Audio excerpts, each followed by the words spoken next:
CreepyCorner stories. Hey folks, before we dive into tonight's stories, I want to give a huge thank you to Kieran Tibbetts and Lisa Collin for supporting the channel and being amazing members. So if you enjoy what you hear tonight, you're in the right place. Now, grab your headphones, turn off the lights, and let's step into another amazing night. Don't forget to subscribe, like, and comment below. What kind of story hits you the hardest?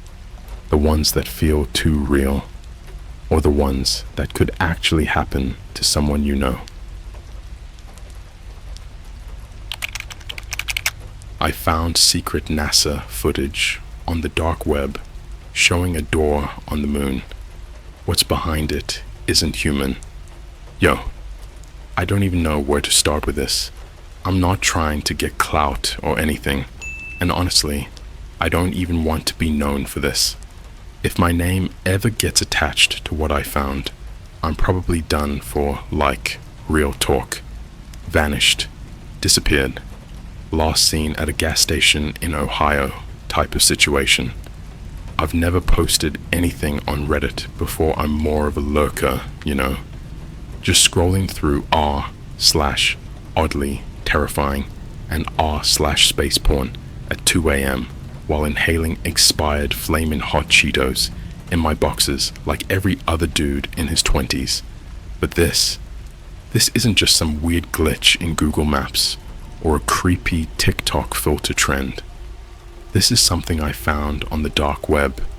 And before you roll your eyes and say, "Oh, here we go again with the edgy 14-year-old stories," let me just say, I wasn't looking for some Silk Road 2.0 or Red Room bullshit.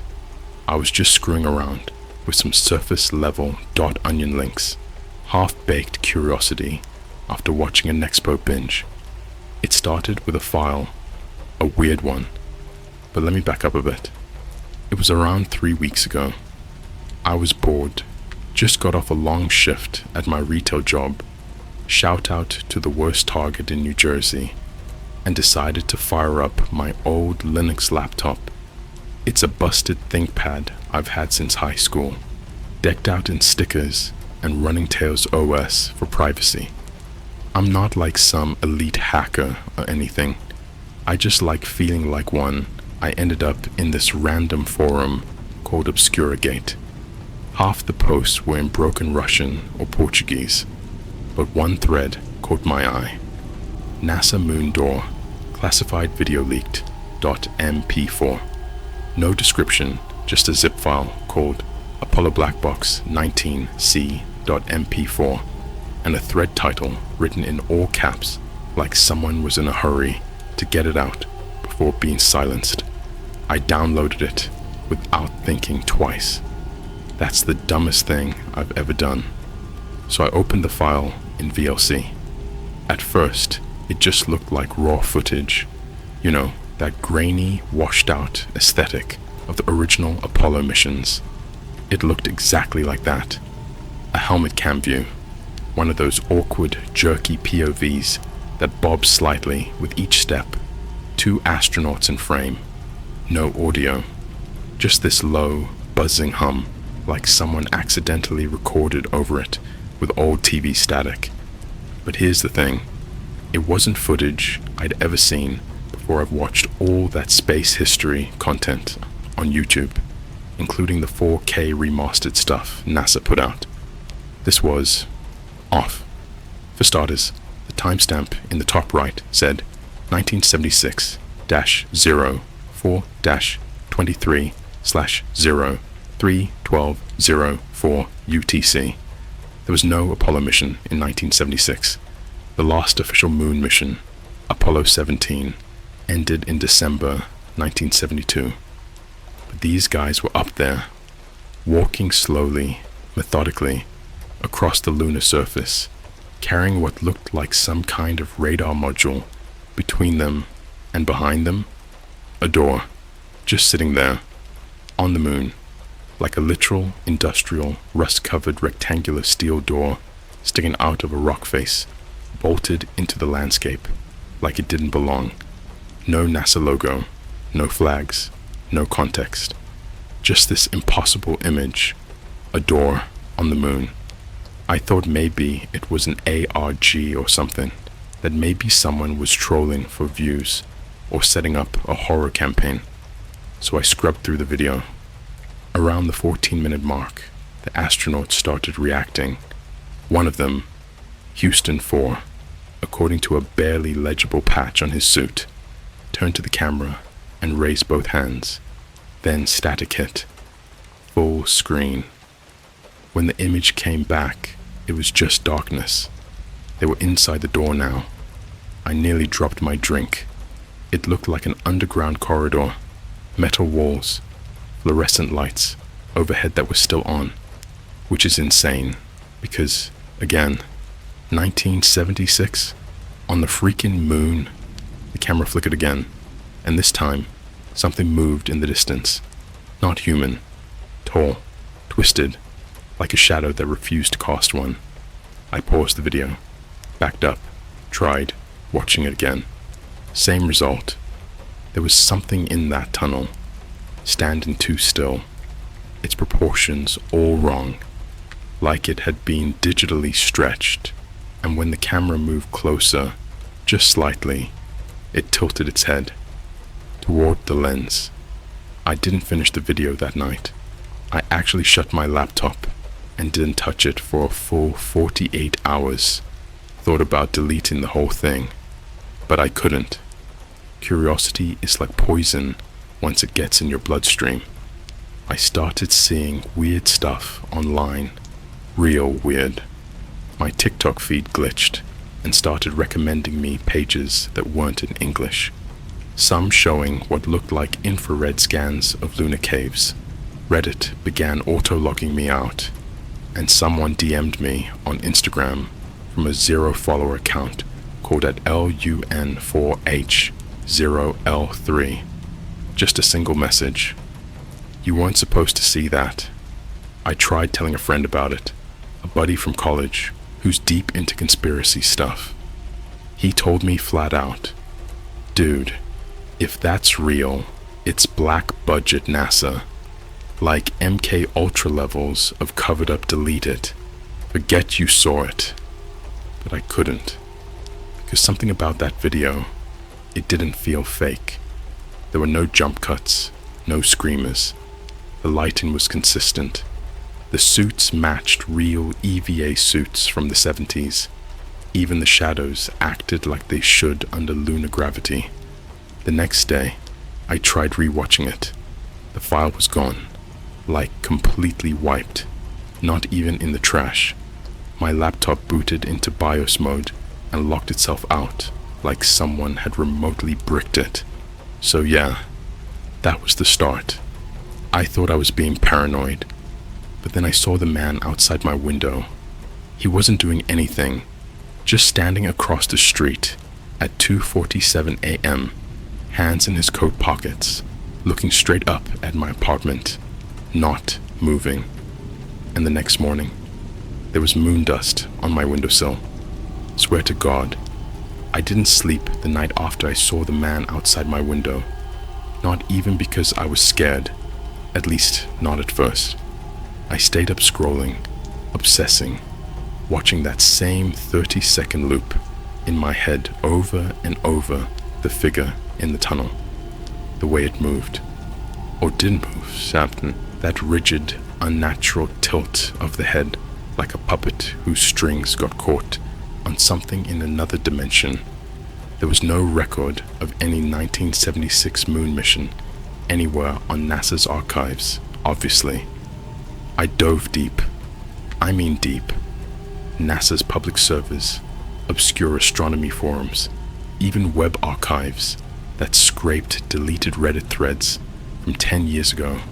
I found a handful of references to something called Project Black Box, always in caps, always followed by dead links or scrubbed images. The few things I could find were posts by people who all sounded like they were losing their minds, talking about the thing below the sea of tranquility, about encrypted signals intercepted from beneath the crust. One user, who hadn't posted since 2017, said the footage wasn't supposed to leak until the shift was complete, whatever the hell that means. Then I made the worst mistake of my life. I posted a screenshot, just a still frame from the video, the tunnel interior, no figure, no motion, no clue that it was even from the moon. I uploaded it to an old Twitter account, captioned it, "Old NASA archives are wild LOL," and shut my laptop. 4 minutes later, my lights flickered. All of them. Bedroom, bathroom, even my desk lamp. My phone screen went black and then flashed for half a second, just long enough to catch the same. Still I'd just posted, but with a face added. My face, standing in the tunnel, eyes rolled back, bleeding from the mouth. When I looked out the window, the man was gone. I didn't go to work the next day. Couldn't even think about clocking into a Walgreens after that. I took my laptop apart, thinking maybe someone planted something in it, but the hard drive was melted. Not even like overheated, literally warped, like it had been microwaved.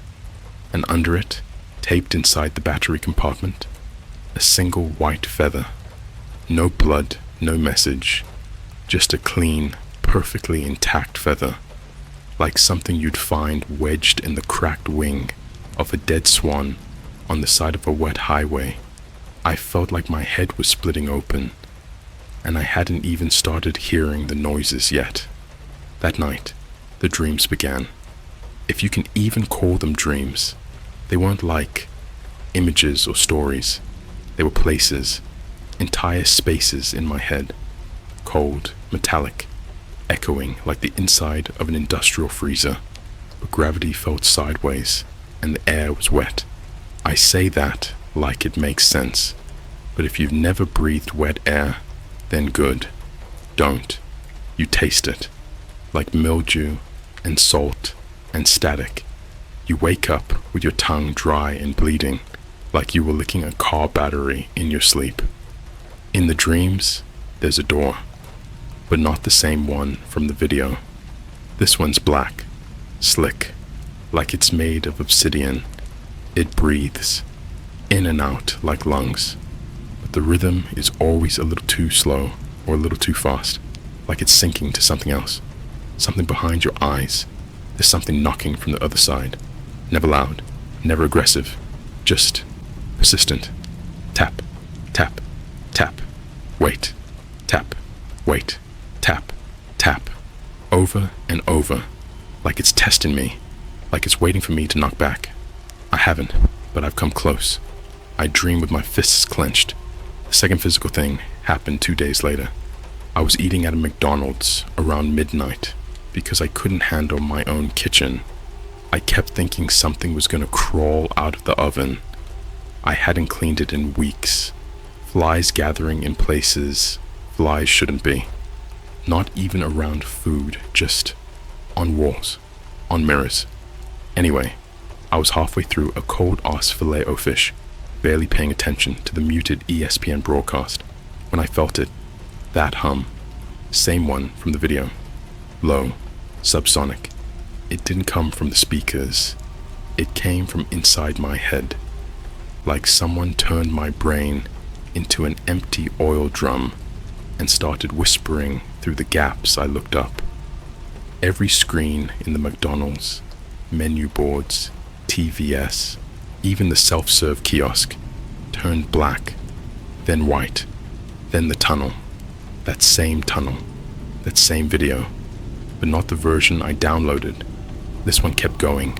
One astronaut, alone, walking deeper, breathing heavy, and behind him, in the shadows, something was crawling across the ceiling, skin pale and stretched, long limbs bent the wrong way. Its jaw hung open like it was broken, and something inside was spinning, like a drill made of bone and wire. No one else saw it. I swear to God, no one else reacted. The family at the booth behind me kept eating. The cashier kept wiping down the counter, like nothing was wrong, like it was only for me.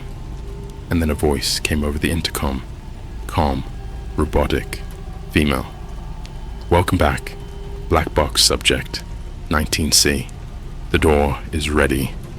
I ran out without paying, didn't even take my keys. Had to break into my own apartment using a bent piece of a Starbucks straw wrapper and blind panic. My hands were shaking so bad I could barely open the lock. I thought I was having a stroke. I was sweating ice. My whole body felt wrong, like my organs weren't in the right places anymore. And then the worst thing happened. I checked my phone. That Twitter post, the one with the screenshot, gone. Not deleted, erased. No record, no post ID. It's like it never existed. Even the image was gone from my camera roll. And I never delete anything. I'm one of those guys with 14,000 screenshots of memes and blurry Discord documents. In its place was a new image, same tunnel, same angle. But now, my door, my literal apartment door, photoshopped, but not really. It looked perfect. Same scratches, same dents, same sticker peeling off the handle. Except it was on the moon, sitting in that corridor, half open, and someone was standing in it. Not me. Not anyone I know. It looked like my body, but it wasn't alive. Do you know what it's like to watch yourself decompose in real time? To see what your face would look like with the skin gone, the mouth opened too wide, tongue missing, eye sockets empty but twitching, and behind the figure, inside the door, something else was watching, not standing, not crawling, floating, perfectly still, skinless. Its eyes didn't blink, just spun, over and over, like they were waiting for me to blink first, and then a smile, from me, or the thing wearing me, that grin, ear to ear, lips stretching like rubber bands, teeth filed into little points, like someone chewed glass for breakfast. That's when I started screaming. I don't remember how long I screamed for, but when I finally came to, I was in my bathtub. No water, no clothes, just sitting there, teeth chattering, knees hugged to my chest like I was 6 years old and waiting for someone to find me after hide and seek, except no one was coming, and there was something under my tongue. I reached in and pulled out a piece of paper, folded 12 times, soaked in something sticky. It said, Subject 19, C confirmed, extraction window, 03/12/04 UTC. Do not open the door. That was 5 days ago. I haven't left my apartment since I board up the door at night. I tape over the mirrors. I haven't turned on any screens, no TV, no laptop, nothing. Not even my phone. It's in the freezer, buried under a tray of ice like that will somehow keep the signal from getting in or out. But it doesn't matter, because every night I hear the knocking, closer now. Not in the dream, not in my head, in the wall. Tap, tap, tap, tap, tap, pause, tap, pause, tap, tap. And sometimes, I swear it taps in rhythm with my heartbeat. It started with the power grid dying at exactly 3:12 a.m., not flickering, not the usual hum of my apartment complex, sputtering from cheap wiring, dying. The entire block went dark, like someone flipped a cosmic switch. My watch froze. My heartbeat didn't.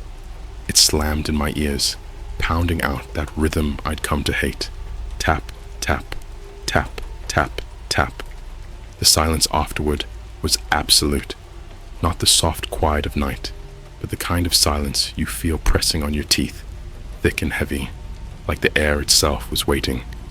Then the smell came, metallic, sweet, and rotten all at once, like pennies soaked in milk and left in a drain.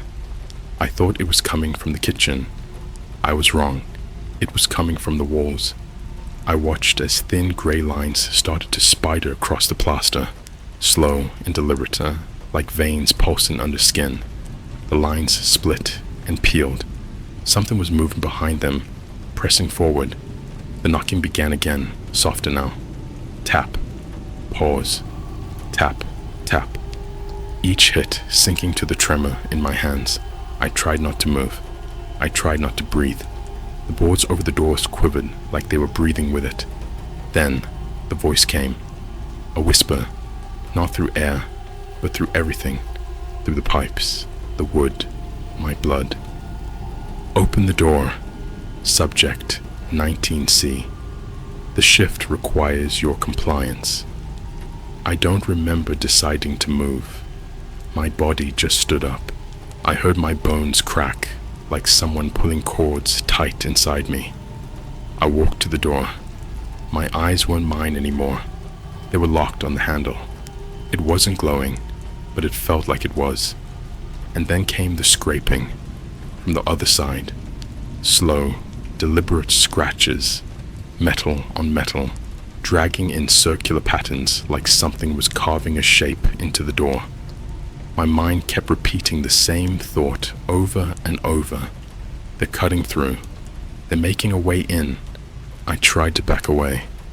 My legs didn't obey. The boards started to split. Tiny white fingers pushed through the cracks first. Thin, childlike. But they bent backward, joints wrong, twitching as if they were testing how human motion worked. A second hand followed, then an arm. I finally screamed. Not because of what I saw, but because of what I heard coming through the gap. A sound like a cassette tape reversing itself. Voices layered backward, syllables melting into static. It wasn't speech, but it was trying to be speech. The boards gave way with a wet pop. The thing stepped inside.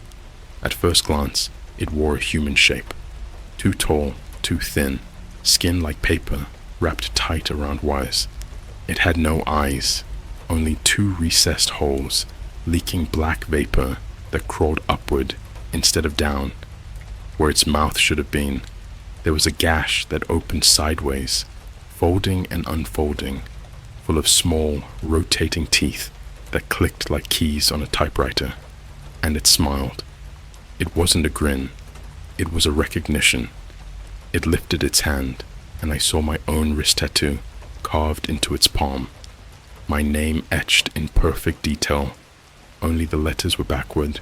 "We remember," it said, in my own voice. Every sound in the room bled away. The refrigerator, the wind, the hum of distant cars. Gone.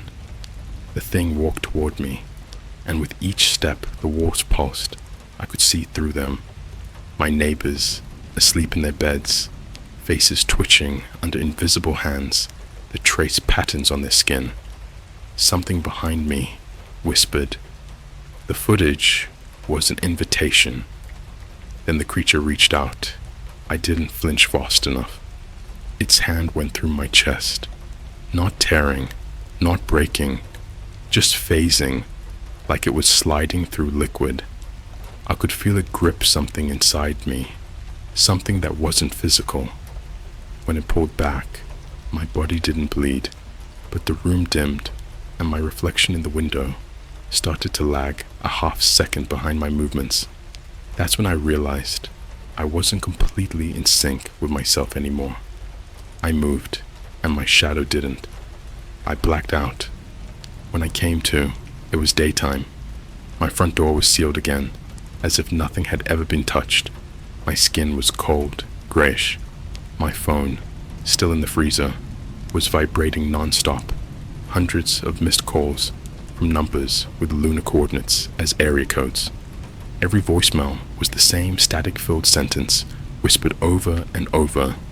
031204 UTC extraction window open.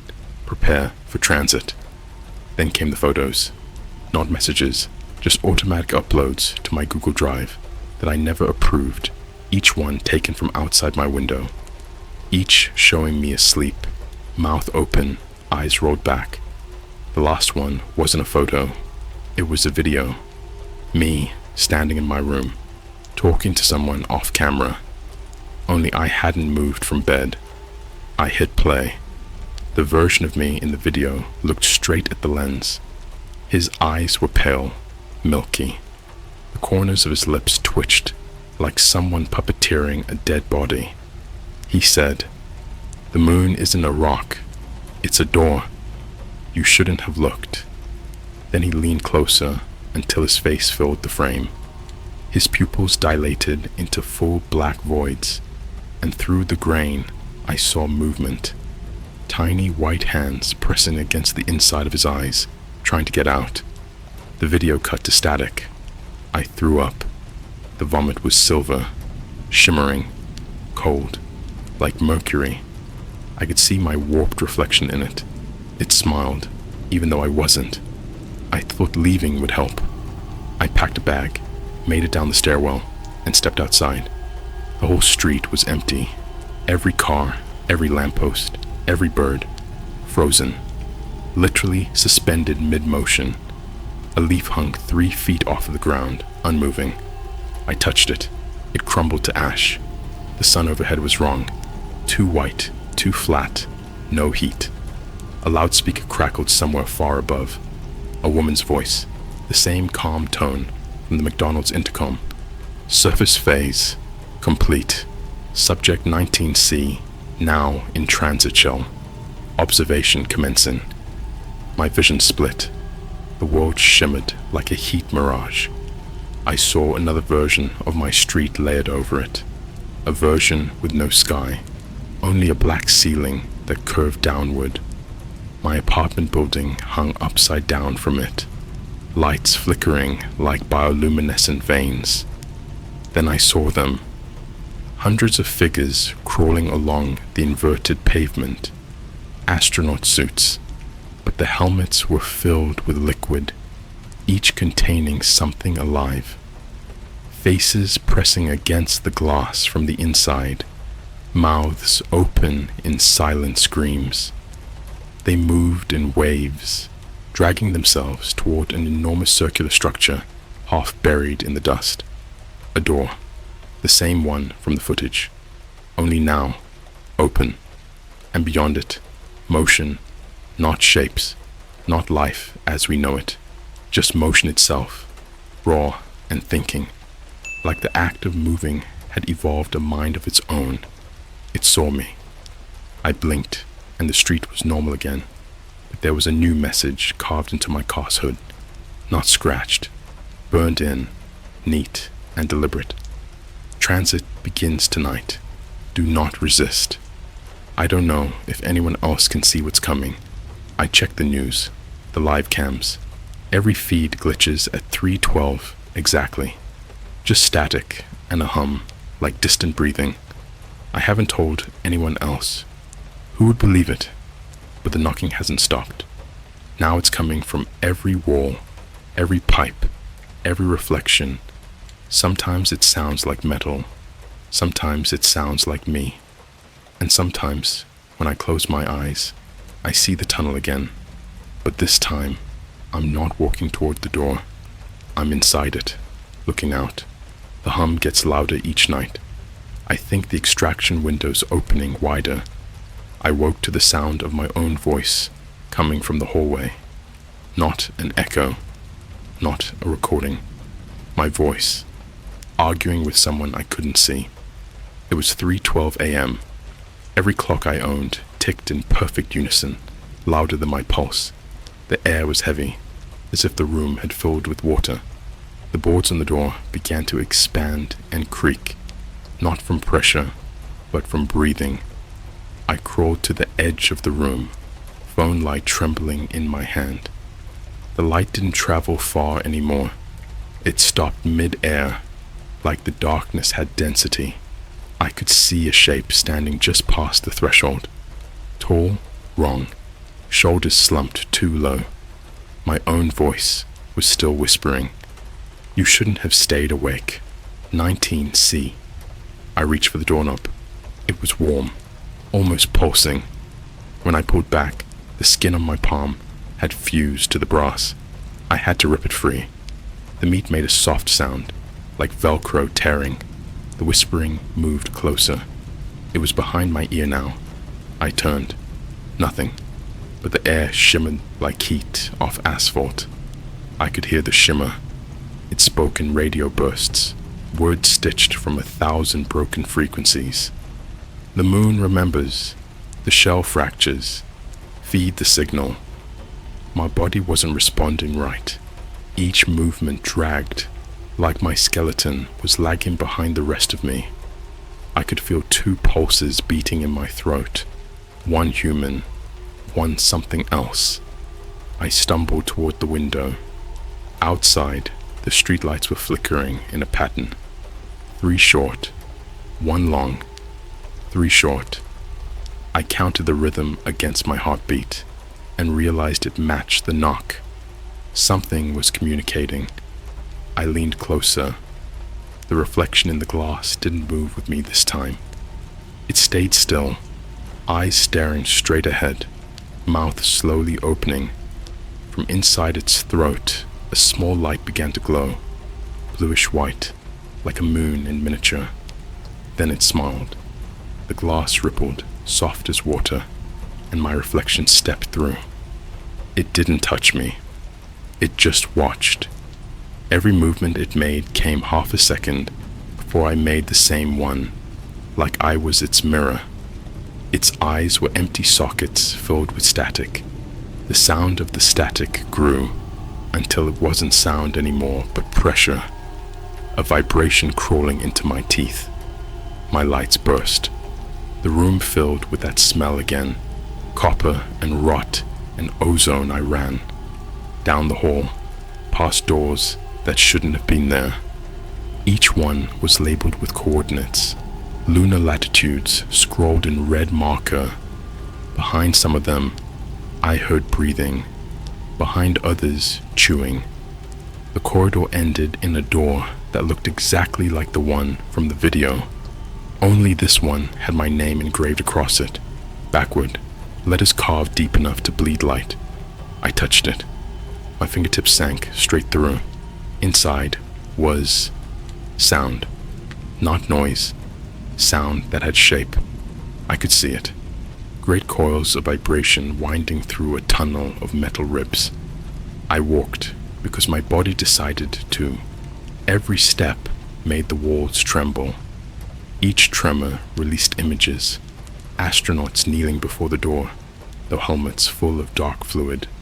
Something huge, breathing just beyond sight. The tunnel opened into a chamber the size of a stadium. At its center, suspended in the air, was the thing that had been following me. Only now there were thousands, pale figures, skin stretched translucent, bones glowing faintly beneath. They hung in rows like cocoons, all humming the same frequency. One of them lifted its head. It was me, half my face missing, half replaced by metal. The mouth opened, and the voice that came out was mine and not mine. The extraction failed. You are between. I screamed, but the sound folded in on itself, turned inside out, became light. The chamber responded. The walls convulsed, metal peeling back to reveal something alive underneath. A surface of slick muscle and circuitry, pulsing in time with my heart. They descended then. All the copies, crawling, dragging, their mouths whispering fragments of memory I hadn't lived yet. You'll wake under the dust. You'll breathe the signal. You'll forget what the sun feels like. One of them pressed its face against mine. Its skin was cold and damp. When it opened its mouth, a thread of silver light connected us, running from its throat to mine. The taste was electricity and moonlight and decay. My vision fractured. I saw flashes, a control room, monitors showing the earth shrinking, a surgeon's hands replacing eyes with glass lenses, rows of human shells floating in a black sea, a calendar stuck on April 23rd, 1976. Then everything folded back into the chamber. I was lying on a slab of metal that pulsed like a heartbeat. Above me hung machines that looked grown, not built, dripping translucent oil onto my chest. My wrists were bound by cords that were veins. The voice came again, this time from inside my skull. The shift completes when the shell accepts the code. Open. The cords tightened. My ribs began to separate, slow and careful. Like a zipper undone by invisible hands, I didn't bleed. The fluid that rose was colorless and glowing. Each drop hissed when it hit the floor, spelling out binary that rearranged into words. 0, 3, 12, 0, 4, UTC. Window, stable, proceed. Then the door at the far end of the chamber opened. What stepped through was not a figure. It was absence, given form. A hole shaped like a human, edges flickering, center darker than black. The hum in the air deepened until my teeth vibrated out of their sockets one by one. It reached for me. Where its hand touched, my skin inverted. Nerves became visible. Veins floated to the surface, color draining upward. I couldn't scream anymore. The sound had nowhere to go. We are older than the dark, it said. You were born of our forgetting. It placed something inside my chest, a small smooth sphere that pulsed with pale light. I could feel it sinking with my heart, rewriting the rhythm. Now you remember. The copies began to dissolve into dust, the whispers fading into a single sustained tone that filled every corner of my head. The chamber dimmed until only the sphere's light remained. I woke back in my apartment. Same bed, same boards over the door, except the boards were no longer wood. They were bone. The clocks all read 0, 3, 12, 04 and stayed there. The moon outside was enormous, filling half the sky, its surface shifting like something breathing beneath it. My chest ached. When I pressed against it, I could feel the sphere moving under my sternum, turning slowly. With every rotation, the world outside my window flickered. One moment the city, the next, the lunar corridor. I think the extraction succeeded. Or maybe this is the extraction. The knocking hasn't stopped. It's just inside now. A heartbeat I can't separate from my own. And when I close my eyes, I see the chamber, waiting for the next signal. The door is open. The door has always been open. Time stopped making sense. After the fourth night, no sunrise, no city noise, no sound but the pulse of the thing inside my chest. When it beats, the walls breathe. I haven't eaten, haven't needed to. Whatever that sphere did rewired the idea of hunger. What it left instead is memory, but not mine. Flickers of faces in old NASA badges, flashes of steel corridors full of fog, voices chanting numbers that taste like metal when I think them. I spend most of the hours sitting on the floor, back against the bone boards. They whisper sometimes, not in words, but in motion. The marrow flexes like lips. They're listening for the signal. It came tonight. 0, 3, 12, 0, 4, UTC, exactly A, vibration under the floor, like subway trains in a city that no longer exists. The ceiling peeled back layer by layer until I could see stars. Only they weren't stars. They moved, each one a lens watching from the other side. A tone rose out of them, low and perfect, and my body answered. The sphere under my ribs spun faster, brighter. My veins lit up, tracing constellations that didn't belong to Earth. Then the transmission started. The sound turned into images inside my head. A control room, buried beneath the lunar surface, built around a pulsating black stone. Astronauts kneeling before it, repeating coordinates in unison. A feed from one helmet showing Earth, except it wasn't blue. It was red, covered in moving shadow. I realized the footage I'd found wasn't just a leak, it was a warning. Project Black Box wasn't to explore the moon, it was to seal it, to keep the thing underneath from finishing what it started when the world was still molten, and now I'd opened the signal again. The room shook. The moon outside my window expanded until it filled every pane of glass. The surface split along its equator, and light poured out. Not bright, not divine. Something alive that had been asleep too long. The voice came from everywhere at once, layered, mechanical, childlike, human. Subject 19. C complete. Surface transmission confirmed. Commence propagation. My skin started to change, not melting, rearranging. The light in my veins pushed outward, writing on my flesh in looping script. I couldn't read it, but every letter burned with understanding. Coordinates, formulas, commands. The window cracked. Outside, people were on the street again, staring upward, faces blank and wet with reflection. One by one, they tilted their heads at the same angle, pupils whitening. Their mouths moved without sound. Then sound came. A collective exhale, the same note that filled my apartment. Every throat in the city humming the same frequency, matching the spin of the sphere under my ribs. I was just another instrument in the orchestra. I screamed to drown it out, but the scream came late, a full second behind, echoing like my reflection used to. The delay stretched, and suddenly there were 2 of me again, then 4, then 8, each one mouthing the same words I hadn't said yet. The door remembers, the moon listens, the earth will open. The ceiling tore completely away. Above was no sky, only the chamber again, inverted. The thousands of suspended bodies were descending through it, raining down slow like ash. Some landed on rooftops, some in streets, some merged into the asphalt and kept moving underneath. One landed in front of me, a version of myself from another second. It smiled, holding out its hand. In its palm was a fragment of the black stone, pulsing in rhythm with my heart. I didn't take it.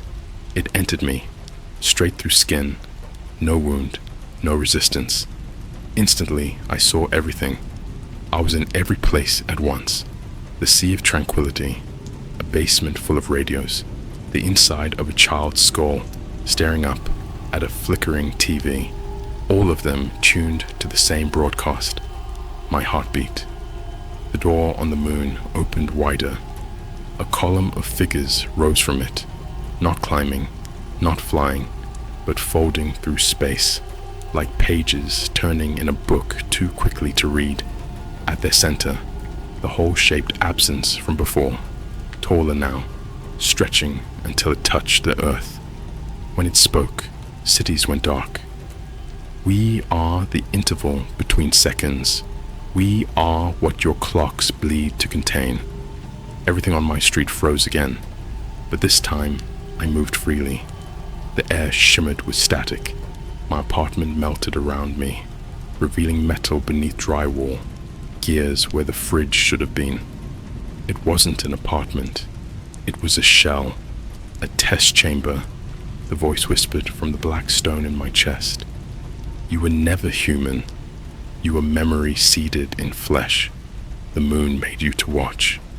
I stumbled into what used to be the hallway.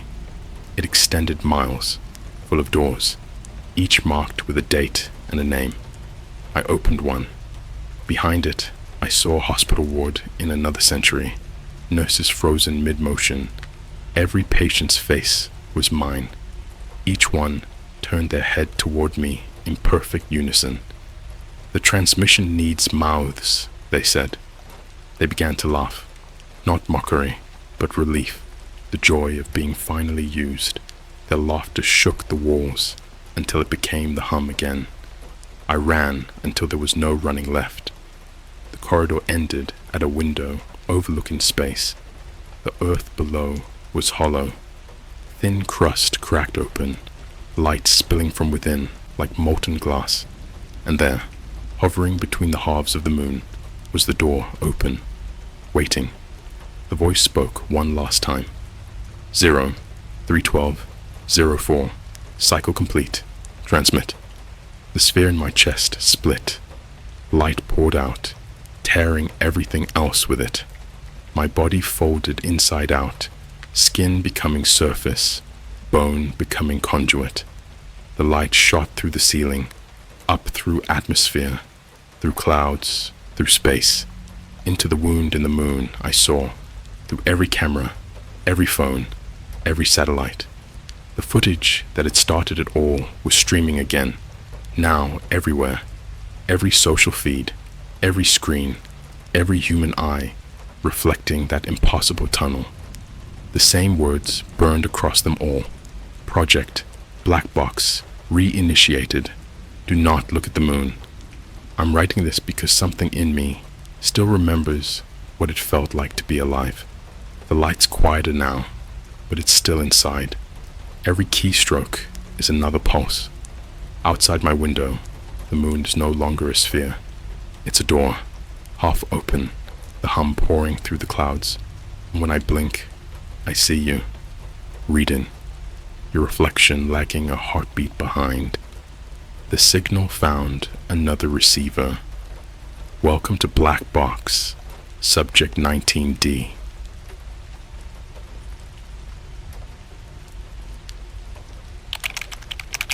I found an invitation on the dark web to a billionaire's bunker during the zombie apocalypse. It wasn't meant for the living. Okay, so let me preface this by saying I'm not a hacker. I'm not even good with tech. I'm just a 23-year-old guy from Portland who likes to lurk on forums when I can't sleep. You know the type. Up till 4 a.m. eating leftover McNuggets and watching those creepy animated YouTube horror stories, half believing they're fake and half scared to close your eyes. This whole thing started with a comment. Not a post, a comment. I was scrolling through r/unresolved mysteries, reading about this case where a college student disappeared in Berlin during Oktoberfest. Right. There was this weird detail about him being last seen at a Starbucks near Alexanderplatz before vanishing without a trace. But that's not what caught me. It was this reply way down in the thread. No upvotes, no responses, just this one line. He found the gate. Most people who do don't come back. Now, obviously, that sounds like typical Reddit edgy bait, but something about it hit different. I clicked on the profile. Blank. No posts. No karma. But the account was 8 years old. Curiosity got me. I replied jokingly, "How do I find the gate then?" Asking for a friend, LOL. That was at 2:47 a.m. At 3:03, I got a DM. It had a link. An onion address, dark web. Now, I have Tor installed, mostly for curiosity and, let's say, dumb college adventures involving substances I no longer mess with. So I clicked.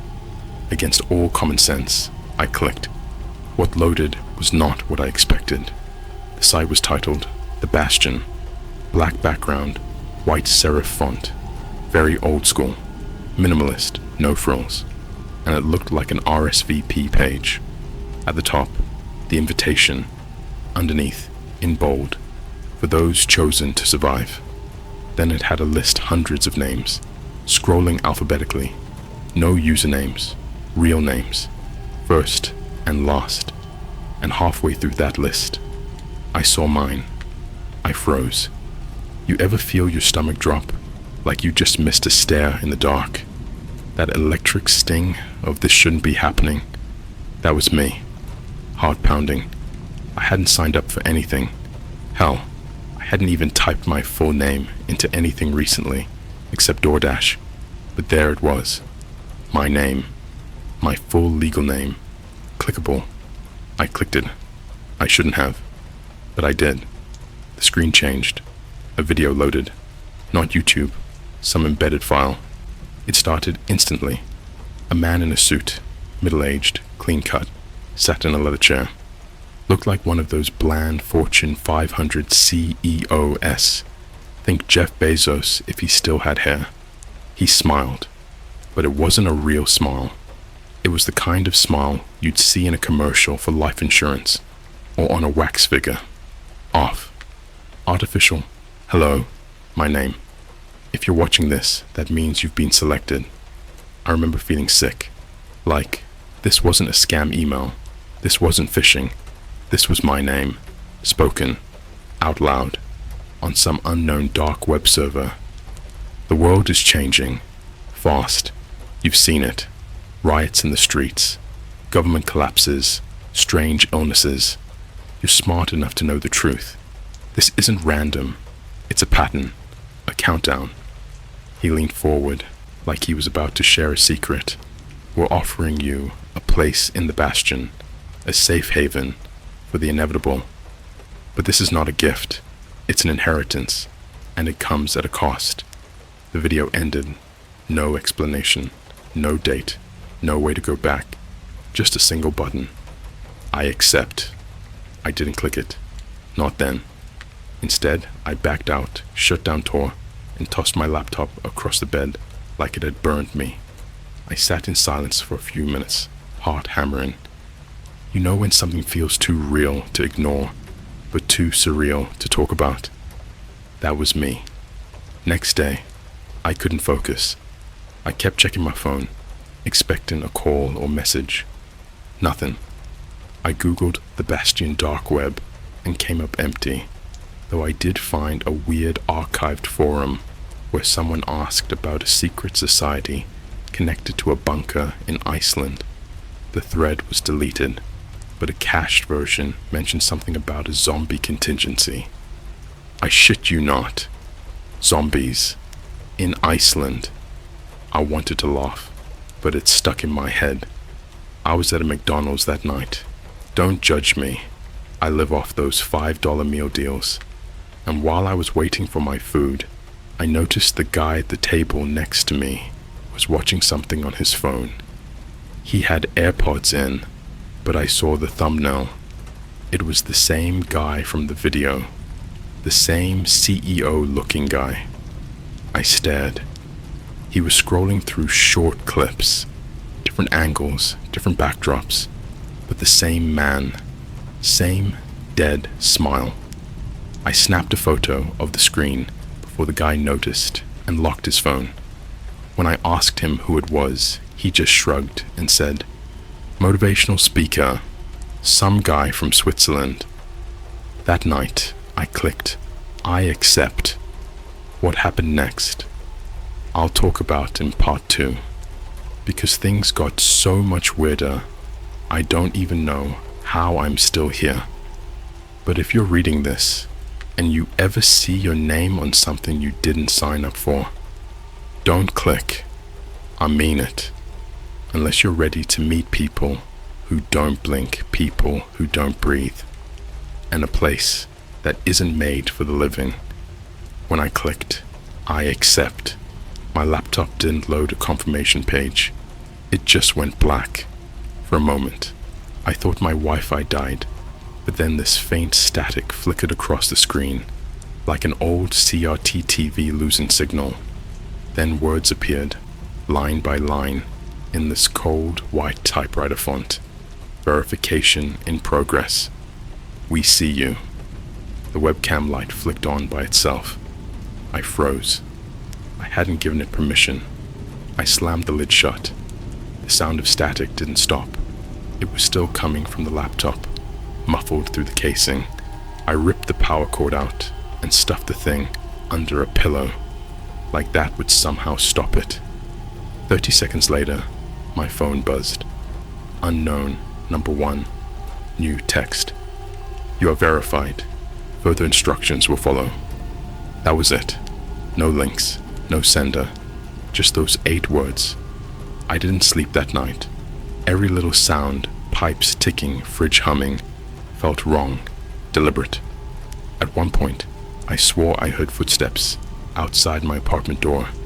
Not walking, just the sound of someone standing there, shifting their weight every few seconds.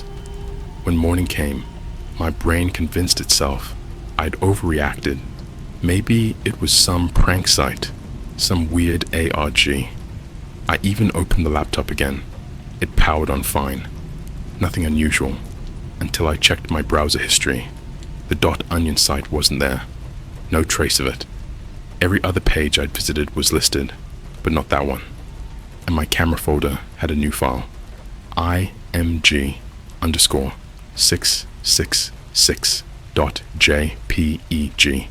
It was a photo, a still frame of me sitting on my bed the night before, my face half lit by the laptop glow, mouth slightly open, looking right into the camera. 3 days passed before I got the next message.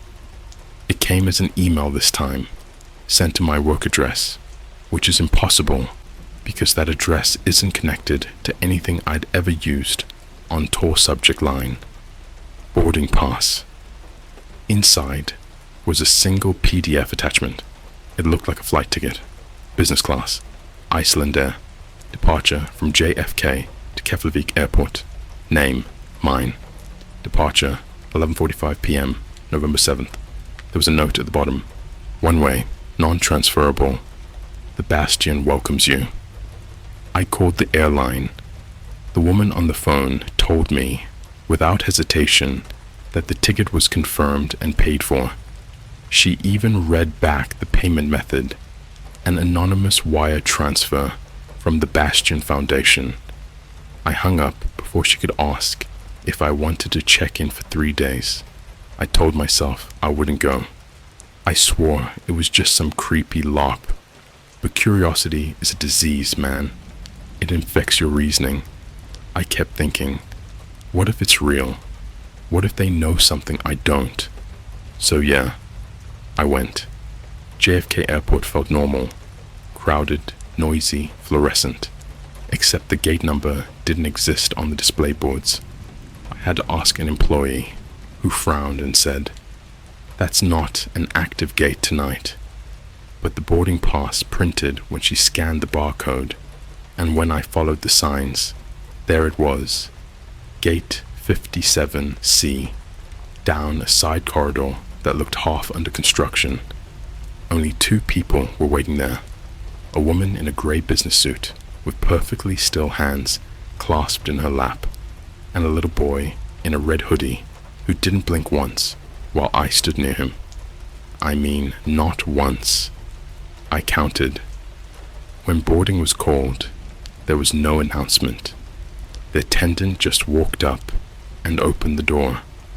The woman and the boy stood and walked onto the jet bridge like they'd been waiting for that exact second. There were no other passengers, not even crew at first.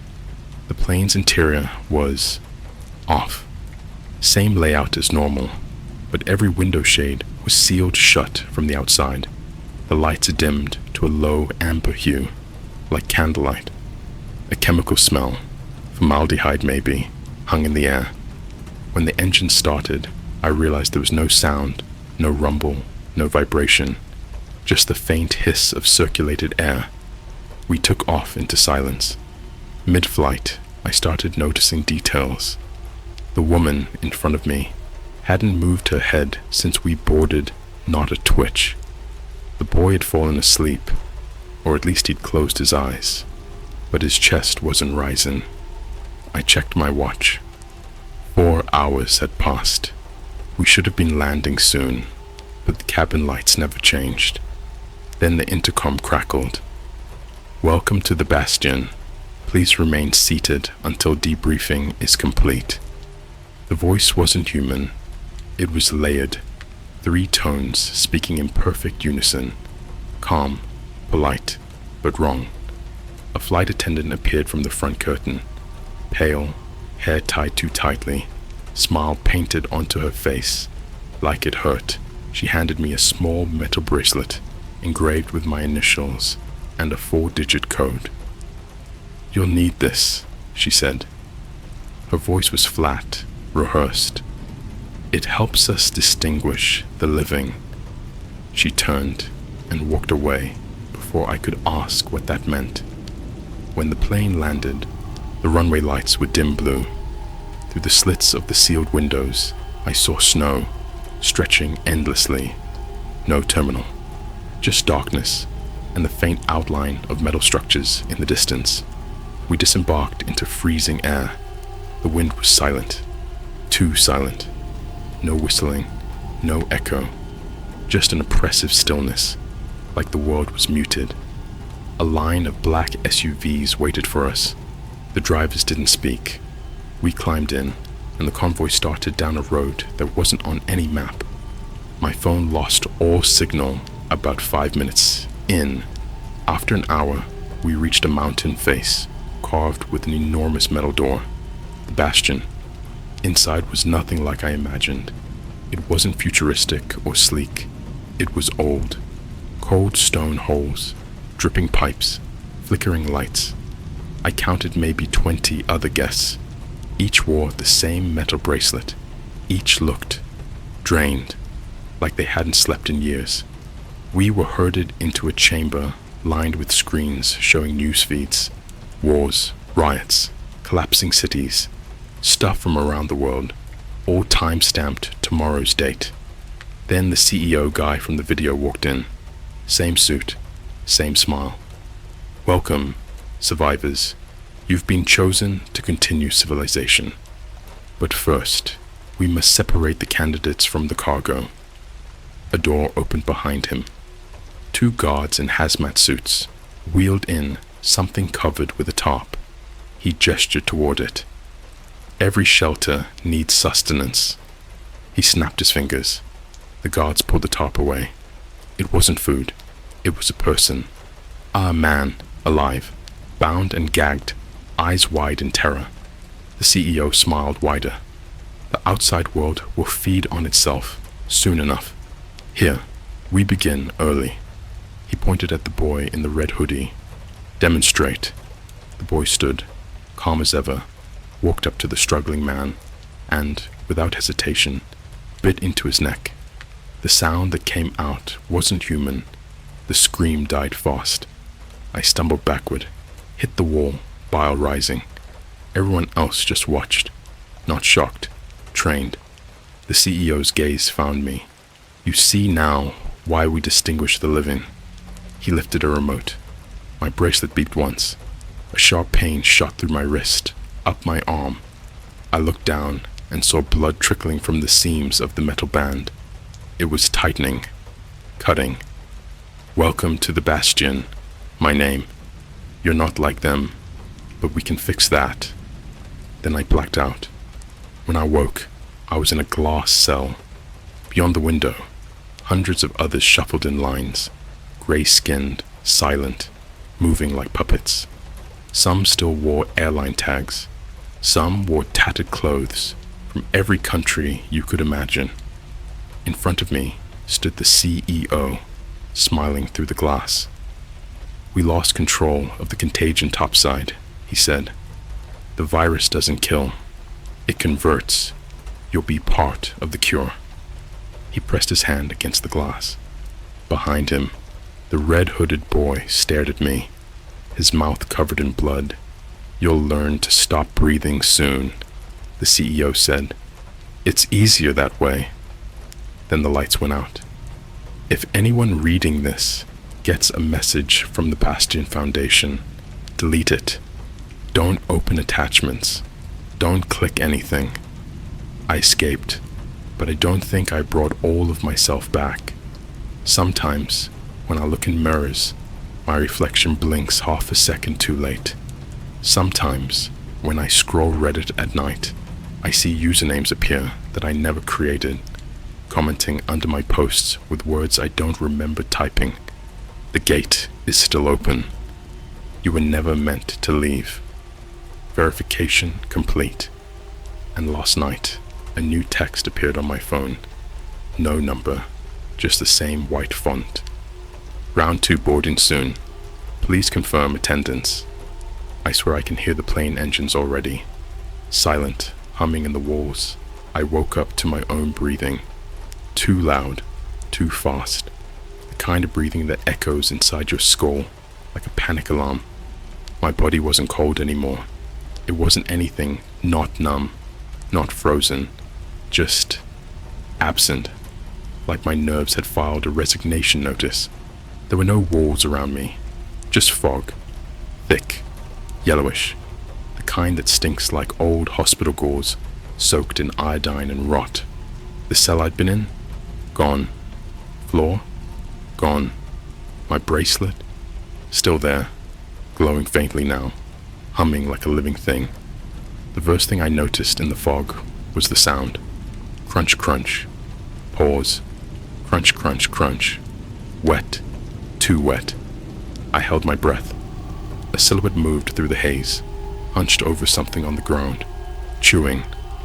I couldn't see what, but it made this wet, slapping noise, like something heavy being stirred in a plastic bucket. Then a hand dropped out of the fog, not thrown, dropped, like someone had snapped it off at the wrist and casually tossed it over their shoulder. I didn't move. I didn't breathe. I just watched as the silhouette stood up and turned its head all the way backwards, bones cracking, neck twisting like a screw, until its face was staring upside down directly at me. Not human, not animal, something in between. Its eyes didn't glow. They absorbed the light, and it smiled. I ran. The fog was a maze. No walls, no doors, but it moved around me, coiling and uncoiling like a throat trying to swallow me. Every direction felt wrong. My bracelet pulsed faster the more I turned. At one point, I swear, I felt something brush my hair. Fingers, or maybe something colder, smoother, glass-like limbs tapping at the back of my skull. And then I stumbled into the corridor again, back to the bastion. But it wasn't how I left it. It was louder now. Breathing. Every vent groaned like lungs. Lights flickered to a strange heartbeat rhythm. No footsteps, no voices, just the mechanical breathing of a structure, alive and decaying. At the same time, I followed the sound of static. It led to a room that hadn't existed before. There was no door, just torn flesh, where the wall used to be flesh, not drywall. Pulsing, veined, like someone had replaced concrete with organ tissue. I stepped through. My bracelet buzzed once and went silent. Inside was a long metal table, bolted to the floor. On it, what looked like a human body, but wrong. Too tall, too flat, mouth stretched ear to ear and sewn shut with copper wire. The wires went into the table, disappearing into slits like the thing had been plugged in. Above it, a screen flickered on. It showed me, sitting in that plane, asleep, mouth open, just like the photo from before. Then another video started. It was surveillance footage from my apartment. I watched myself eat cereal, scroll TikTok, lay down to nap. The timestamp said this was 3 days ago, meaning I had never left. I saw my phone light up. The message. Round 2 boarding soon. Except, I didn't respond. I set the phone down and fell asleep. Then, exactly 17 minutes later, something opened my closet door. The figure that stepped out wasn't me. It looked like me. Same hoodie, same posture, but it moved perfectly, like a machine trying to mimic human sloppiness, the way it scratched its cheek or yawned. All choreographed, exactly right. It climbed into bed next to me, and then the real me disappeared. The bed was empty, like I'd never existed. I threw up, right there on the metal floor, because I realized something. I didn't leave the bastion. I never did. The me on the outside, that thing, that wasn't a clone. It replaced me, took my schedule, my face, my memories. It posted for me, tweeted, liked photos of girls on Instagram with captions like "lit dude." It was better at being me than I was. It was maintaining my existence while I rotted inside this underground necropolis. That's when I heard the recording. Not a speaker, not a phone, just the raw, crackling echo of a voice embedded into the walls themselves. Subject 47. I showing accelerated denial phase. Prepare for visual intervention. Something opened behind me. Not a door, a body. It unfolded from the wall, limbs bending like broken sticks, head dragging across the ceiling like it had forgotten which way gravity worked. It had no eyes, just a mouthful of whispering teeth, every tooth talking, chattering nonsense. Haishu, haishu, haishu, haishu. That phrase repeated in hundreds of voices, layered, like someone fed my own inner thoughts through a blender and gave it a voice. I ran again. The Bastion isn't a bunker. It's a skin factory, a place to harvest identities, peel off souls, fit them to new hosts like fresh meat over old bones. The zombies, they're not corpses, they're empty slots, waiting for new code, new memories. I reached a sector labeled 7G, a place I hadn't seen before. The hallway was lined with tanks. Each one had a human body floating in thick green fluid, nude, eyes open. Every body was identical. Me. Hundreds of me. One had its skin peeling off like paper. Another was missing a jaw, but its tongue still twitched. One of them tapped on the glass as I passed, mouthing something I couldn't hear. But somehow, I understood it. We're not real anymore. Floor was wet. Blood. Oil. Couldn't tell. And the humming was constant now. Coming from inside my skull, a speaker crackled behind me. That voice again. You were never invited. You were scanned. We liked what we saw. You're stable, flexible, replaceable. You make an excellent mask. That's when the ceiling opened. Not collapsed. Peeled. Like a scab. And something huge dropped down. It was wearing my mother's face. But it wasn't her. Her smile was too wide. Cheeks pulled tight. Wrinkles drawn on like pencil sketches. But the voice, it nailed it. The cadence, the softness. Baby, come home. They're waiting for you. It held out its arms. Skin sloughed from the elbows. The inside of the arms looked like raw data. Binary scrolling like blood vessels. Come home. Take your turn. I screamed. And every me in the tanks screamed too. Hundreds of identical voices, all howling into the thick, sterile dark. I don't know how I escaped. I remember pain. I remember biting through something. Maybe a wrist. Maybe my own tongue. I remember tunnels, crawling, vomiting black foam, seeing a woman without a face, guiding me down a hallway lit by flickering Instagram logos, pulsing like exit signs. Next thing I knew, I was in a parking garage in Geneva, Switzerland. Shirt soaked in blood. No passport. No memory of how I got there. Someone had stuffed my phone in my pocket.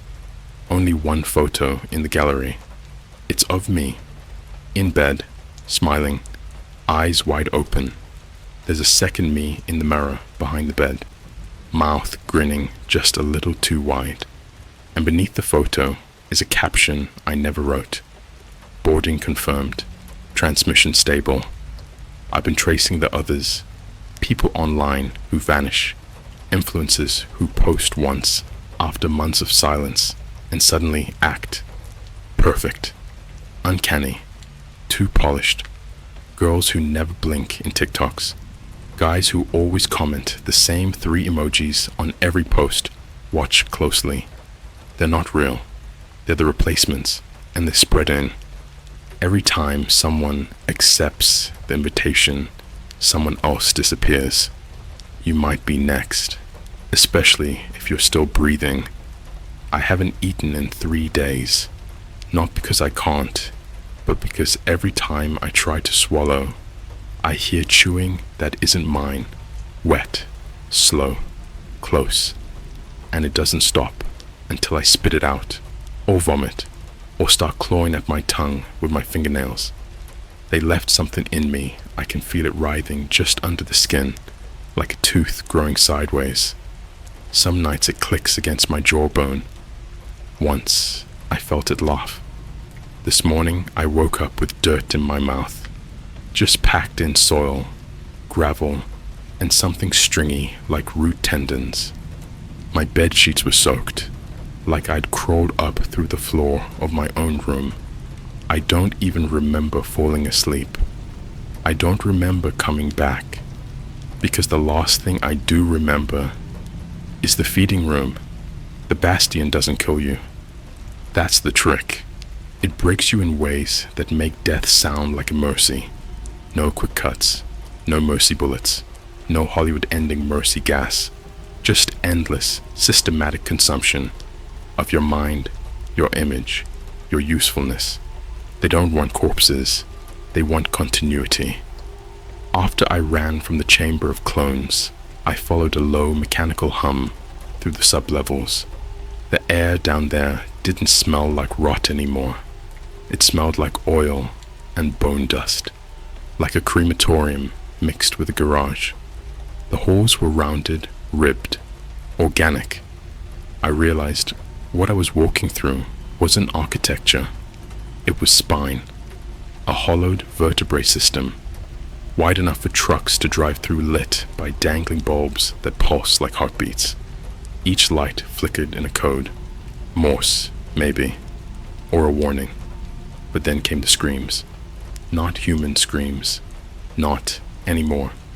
They sounded like language, but wrong, backward and doubled over itself, like someone trying to mimic a human begging for help, but forgetting how vocal cords work. The source, a massive vertical shaft, hundreds of feet deep, the walls lined with cages, glass cylinders, stacked floor to ceiling, like a test lab for insects. Inside each, something used to be human. They didn't move, not on their own. Their limbs had been rigged with wires, bones carved with circuit lines, eyes replaced with flat camera lenses, and their mouths, oh God, their mouths, sewn open, not shut, open, locked in an eternal scream. And in the center of the room was a feeding device. That's the only word for it. A platform, suspended by thick biomech tubing. On top, a woman, if you could still call it that, strapped down by hooks under her ribs, a ring of wires plunged into her skull. She didn't thrash. She swayed, slowly, like she was underwater, still alive, barely. Above her was a funnel. It dripped images. Yes, images, like a reverse IV, constantly streaming media into her brain through optic tubes. I saw flashes, weddings, concerts, school shootings, Super Bowl ads, earthquakes, smiling influencers with ring lights. The Bastion was feeding her content. I watched her jaw work like a machine, twitching, miming laughter, mimicking crying. Her voice had been removed, but her face performed every emotion in sequence, on loop A, full spectrum, every 6 minutes. Above the funnel was a logo, a simple red dot inside a white triangle, the play button. I stood there too long. The cylinder next to me flickered, and the thing inside it, a child maybe, slammed its head against the glass. Its skull cracked, and I heard my own voice come out of it. Welcome back to the channel. Today I ran. The Bastion is the source, not of zombies, not of viruses, not of war, of content. It's a machine that eats people and turns them into personas, streamers, TikTokers, faceless narrators. I voices that never existed but somehow have 4 million followers, and I think we've been watching them for years. All of them. Every influencer with perfect skin, every horror narrator who never messes up a line, every realistic, animated true story YouTube channel that somehow posts daily despite no one knowing who makes them. The woman strapped to the platform. I saw her face 2 days ago on TikTok, selling makeup. She's still smiling. There's something else, deeper than the feed room, beneath the racks. I fell through, literally. The floor opened beneath me like a mouth, and I slid down a fleshy chute, slick with bile and dust. I landed on a slope made of plastic bones. You know those fake skeletons they sell at Spirit Halloween? It looked like that, but melted, twisted, with human teeth embedded randomly in the joints, hundreds of them, piled like trash. This was where they dumped the ones that failed, the masks that didn't hold, the simulations that broke. I crawled for hours through plastic guts and rubber eyes. Some still blinked. One latched onto my wrist and whispered, "They see through you. They wear you when you sleep." I smashed it. It giggled. I found a doorway, black metal, completely out of place. No markings. Inside, a room lined with screens showing me, not copies, not footage, live feeds, me sleeping, me typing, me brushing my teeth, scratching my head, drinking from a mug that says, "World's okayest guy." Except I hadn't done any of those things. Someone else was doing them, wearing my skin, perfectly. They sent a message through the glass, burned it in white letters. "Your lease is expiring." And then, something opened its eyes behind the screen. Not a person, not a creature, just eyes, thousands, all sizes, blinking in slow, asynchronous rhythm. I tried to scream, but I couldn't, because something inside me screamed. First, I woke up, on a bench, in a mall. Portland, I think. Christmas decorations up. All I Want for Christmas, playing over the speakers. Nobody noticed I was barefoot, covered in scratches, smelling like bile. They just smiled. Too wide, too still, like they were waiting. I have one more message left. They're almost done with me. I can feel the seams opening. Every time I blink, my vision shifts. Left, then right. Like a slideshow. Like my consciousness is being presented. If you're still reading, it's probably too late. Check your camera roll. Check your mirror when you're brushing your teeth. If your reflection smiles too early, if it stutters, if it forgets to breathe, you've already been chosen, and the bastion doesn't make mistakes. It just recycles. There's a noise behind my ears now, not in them, behind, like a wire being tightened. When I move my jaw, I can feel it vibrate, a small metallic hum that sinks to my pulse. I think they left a receiver in my skull. I can't trust mirrors anymore. Every reflection is a half-second late. Sometimes it keeps going after I stop. Sometimes it just watches, expressionless, while I breathe and wait. The hospital lights here never switch off. I've been hiding in one since last week, or what I think is a hospital. The signs are in English, but wrong. Letters reversed. Symbols I don't recognize. The hallways smell like bleach and burnt copper. Everything echoes twice. I found an office on the 3rd floor, desk covered in monitors. Not security feeds, streams, thousands of them. All live. One shows a girl eating ramen in Tokyo. One shows a man fixing a car in Detroit. One shows a soldier standing alone in the desert, waiting for a command that never comes. None of them blink. Above the monitors is a countdown clock. When it reaches 0, every feed flashes the same words. Uploading subject data, batch final. I think that means me.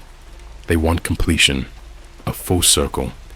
Bastion doesn't just replace people, it backs them up. Every thought, every memory, every fear, stored like an archive. And when it's done, when the copy is perfect, the original is erased, not killed, just deleted. I found the room where it happens. Rows of chairs bolted to the floor, each with a headset fixed to the frame. No straps. The headset grows around the skull, sealing it. You sit. You see flashes. Home videos, birthdays, arguments. All the little things that make you, you. The machine learns your shape, learns the angles of your grief. Then it plays it back. I watched one playback from the control window. A woman sitting perfectly still, headset fused to her face. The screen above her read, "Rendering persona." When the visor lifted, her face was blank, smooth, colorless, like clay waiting for a sculptor. A man in a lab coat pressed his hands into her skin and pushed. His fingers sank in like soft wax, molding a new mouth, a new set of eyes. When he stepped away, she looked like someone I followed on Instagram last year. The same influencer who vanished mid-live stream. I should have run then, but curiosity is the last thing they strip from you. I wanted to see how they make us vanish.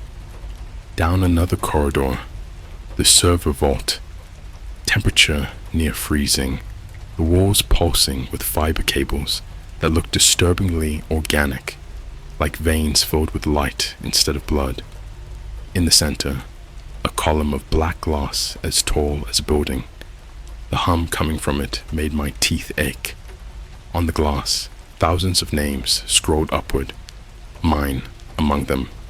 Each name fading as it reached the top, replaced by a string of numbers, then static.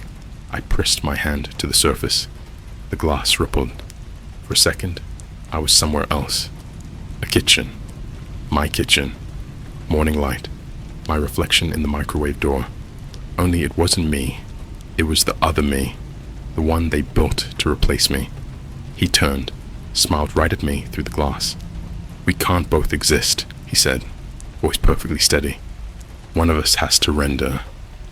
He held up a phone and showed me a live stream chat, scrolling with hearts and laughing emojis. "They already love me. They don't even miss you." Then he raised the phone and the screen filled with static, and I was back in the vault, hand burning like I'd touched dry ice. I don't think there's a top level anymore. The bastion just builds downward, each layer older, colder, more rotten. In the lowest tunnel, the walls are lined with what look like ancient film reels, each labeled with a date and a name. I ran my fingers over one and it whispered, softly, pleading, "Stop watching. Please, stop watching." I pulled the reel free.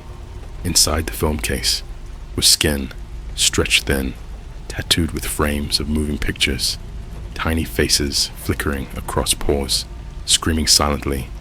I dropped it and ran, but the whispers followed. Hundreds of them.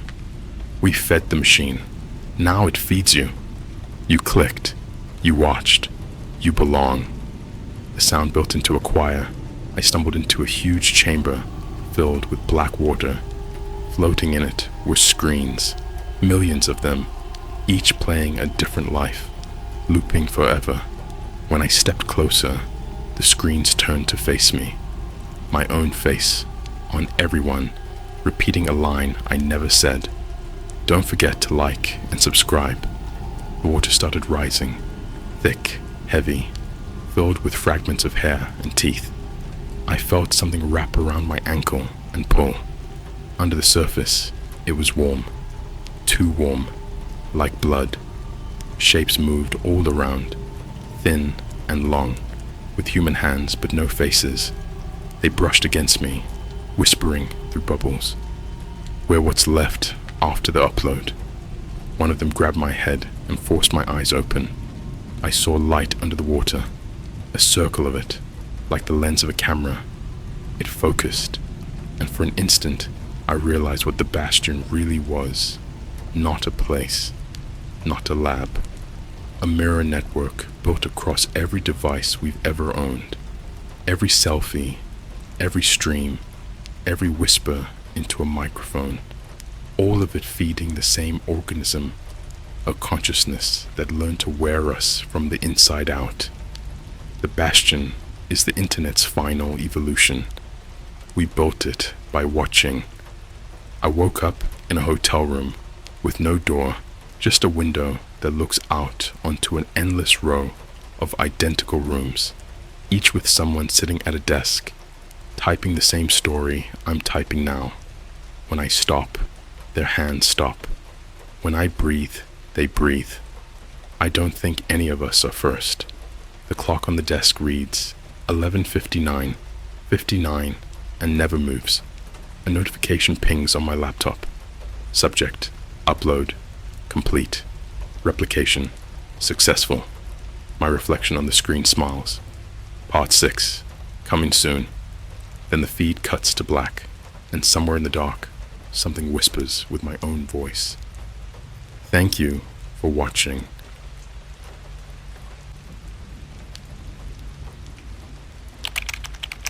I found a job, listing on the dark web to work at a haunted lighthouse during the apocalypse.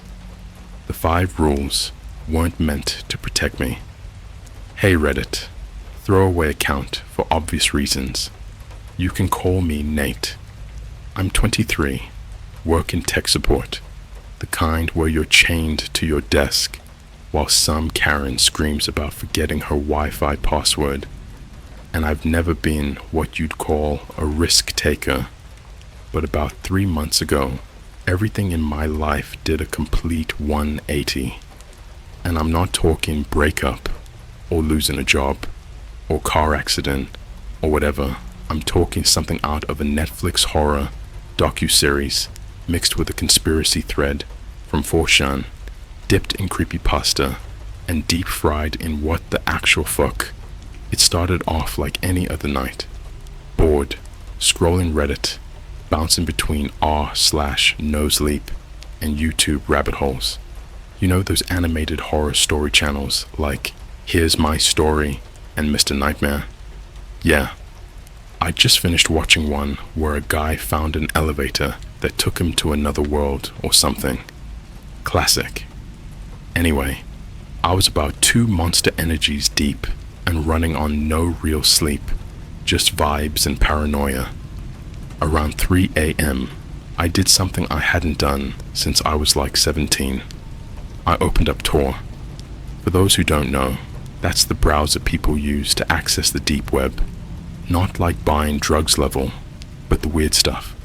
Obscure forums, black market ebooks, AI-generated snuff films that supposedly predict future crimes.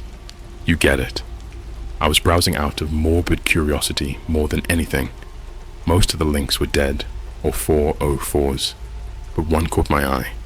It just said, hiring, $9,000 per week, housing provided, urgent, lighthouse technician, location, redacted, must follow 5 rules, and under it, a little blood red button, apply now. At first I thought it was one of those horror args people post to freak out normies, but something about it wasn't flashy. No weird sound effects, no cryptic countdown, just plain HTML, basic coding, bare bones, but clean. I clicked it. The application was short, no resume needed, just name, email, and willingness to travel. There was a single checkbox that said, I acknowledge that the 5 rules are absolute and non-negotiable. I checked it without thinking and hit submit. 30 seconds later, I got an email from an address that looked like this. No reply at augustwatch.g0v. It said, congratulations, you've been accepted. Transportation will arrive in 72 hours. Do not inform anyone. Pack only what you can carry in one backpack. Further instructions will follow. This contract cannot be terminated once initiated. You will be watched. Beneath that, there was an attachment titled rules.pdf. I still have the file on an encrypted USB drive I keep duct taped behind my fridge. I opened it. The rules were typed in all caps. The 5 rules: never leave the lighthouse between 2:33 a.m. and 3:46 a.m. No matter what you hear, if she knocks, do not open the door. Even if she uses your voice, maintain the flame. If it dims, run to the basement and flip the switch. Fast. You must not pray in the tower. He listens. On the 7th day, do not look at the ocean. I stared at that list for a solid 10 minutes, laughing nervously like, was this some kind of elaborate TikTok horror prank? Maybe something viral. But 3 days later, dead on 72 hours, this matte black van pulls up outside my apartment. No logos, just tinted windows. I live in a suburban area outside Chicago. People were still asleep, birds chirping. Totally normal morning. The guy who stepped out wasn't wearing a suit or anything dramatic, just a faded Dunkin' Donuts hoodie and cargo pants. But his eyes, they didn't blink.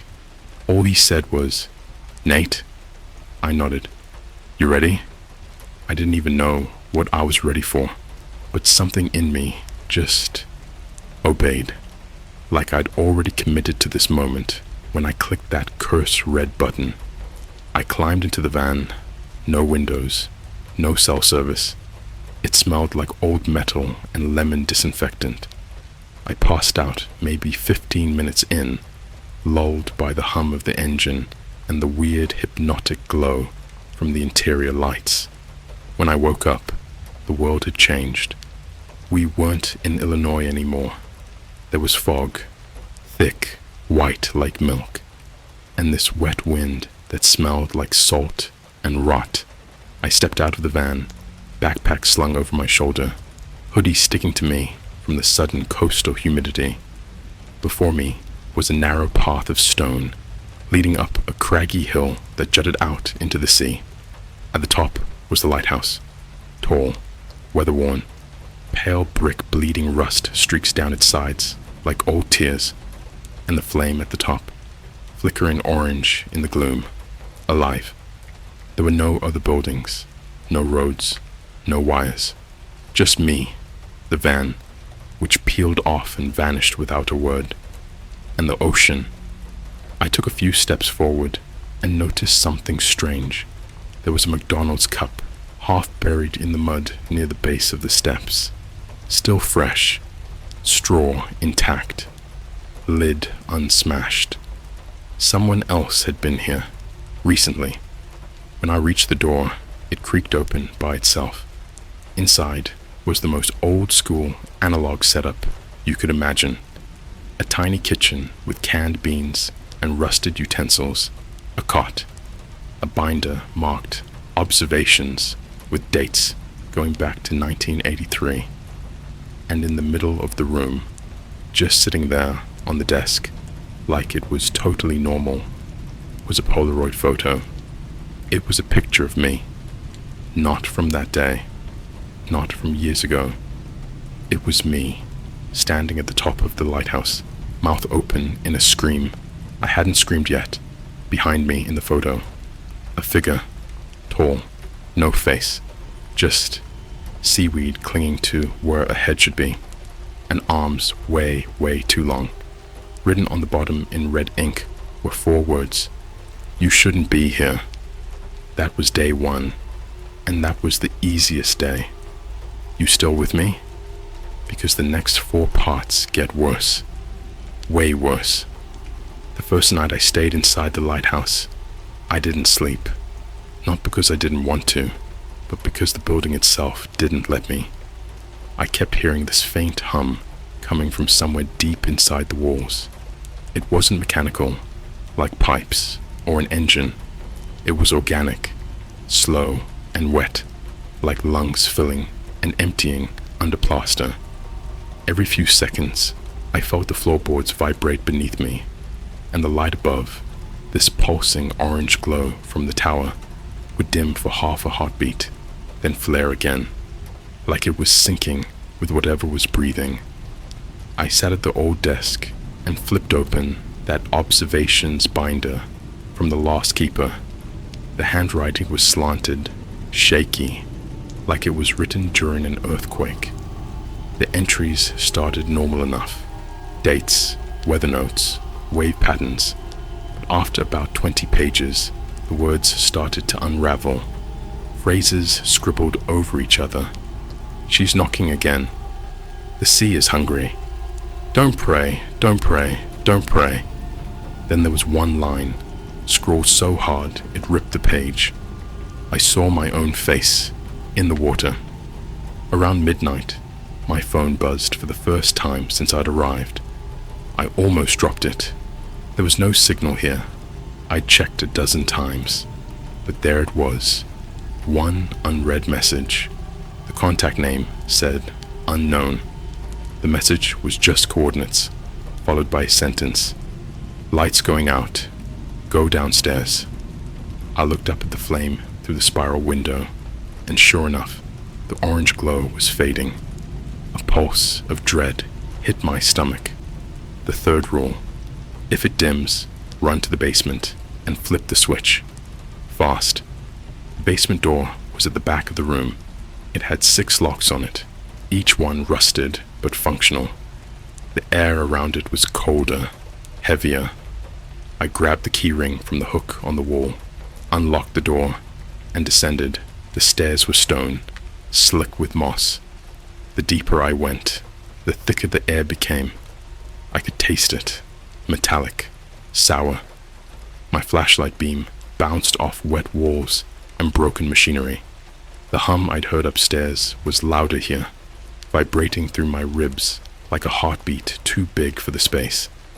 At the bottom was a single metal door, bolted shut from the outside, carved into it, with something sharp, with dozens of tallies, maybe hundreds, and beneath them, one clear word. Listen. I leaned close. From the other side came faint noises, dripping water, shuffling feet, whispering. Dozens of voices whispering the same thing in unison, too low to make out the words. The light above me flickered again, casting shadows that didn't belong to me. I threw the switch. It was a massive breaker, stiff with rust. When it finally slammed into place, the entire tower above groaned like a living thing waking up. The hum stopped. The silence afterward was worse. When I turned back toward the stairs, someone was standing at the top. At least, I thought it was someone. The light barely reached that high, but I could make out a silhouette. Tall, still, watching. My flashlight shook in my hand, the beam jittering across the stone, and I whispered, "Who's there?" No answer. Then, slowly, the figure leaned forward, and I realized its neck was too long, like a shadow stretched by something invisible. My body moved before my brain did. I sprinted up the steps 2 at a time, slamming the basement door shut and locking every bolt. I stood there for a long time, breathing hard, the hum gone, the silence pressing in like cotton. Then came the knocking, soft at first, 3 gentle taps, then again louder. Knock, knock, knock. It wasn't from the door I'd just locked. It was from the front entrance of the lighthouse, the one that led to the outside. I froze. The second rule burned in my head. If she knocks, do not open the door, even if she uses your voice. The knocking came again, and then I heard it. My voice. Nate? It was perfect. Same tone, same nervous stutter. It even had that quiet rasp I get when I haven't slept.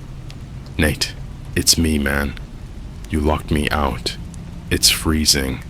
Please, just let me in. Every instinct screamed to move, to check the peephole, to make sure I wasn't imagining things. But something about how flat it sounded made my stomach twist. Like whoever was out there wasn't talking. They were playing my words back. Then it said something I hadn't said. Remember McDonald's, Nate? You left your drink by the stairs. My throat went dry. That cup, the one half buried outside. How could anyone know about that? I stepped closer, just enough to see the door handle tremble. There was a scratching sound near the lock, like fingernails dragging down metal. Then a pause, silence, and a low whisper through the crack beneath the door. "You already let me in." Every light in the room went out. When I came to, it was daylight.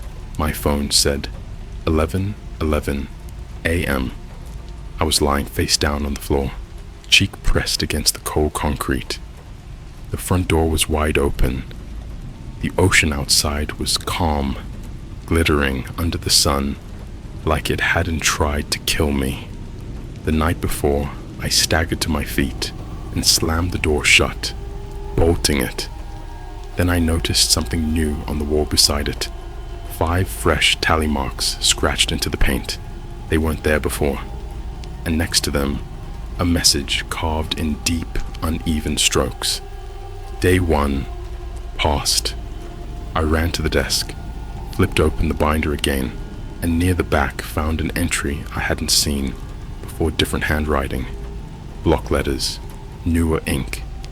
If you make it through the first night, the lighthouse remembers you. It marks you. You're part of the cycle now. Don't think about leaving. Don't think about praying. The ocean can hear you.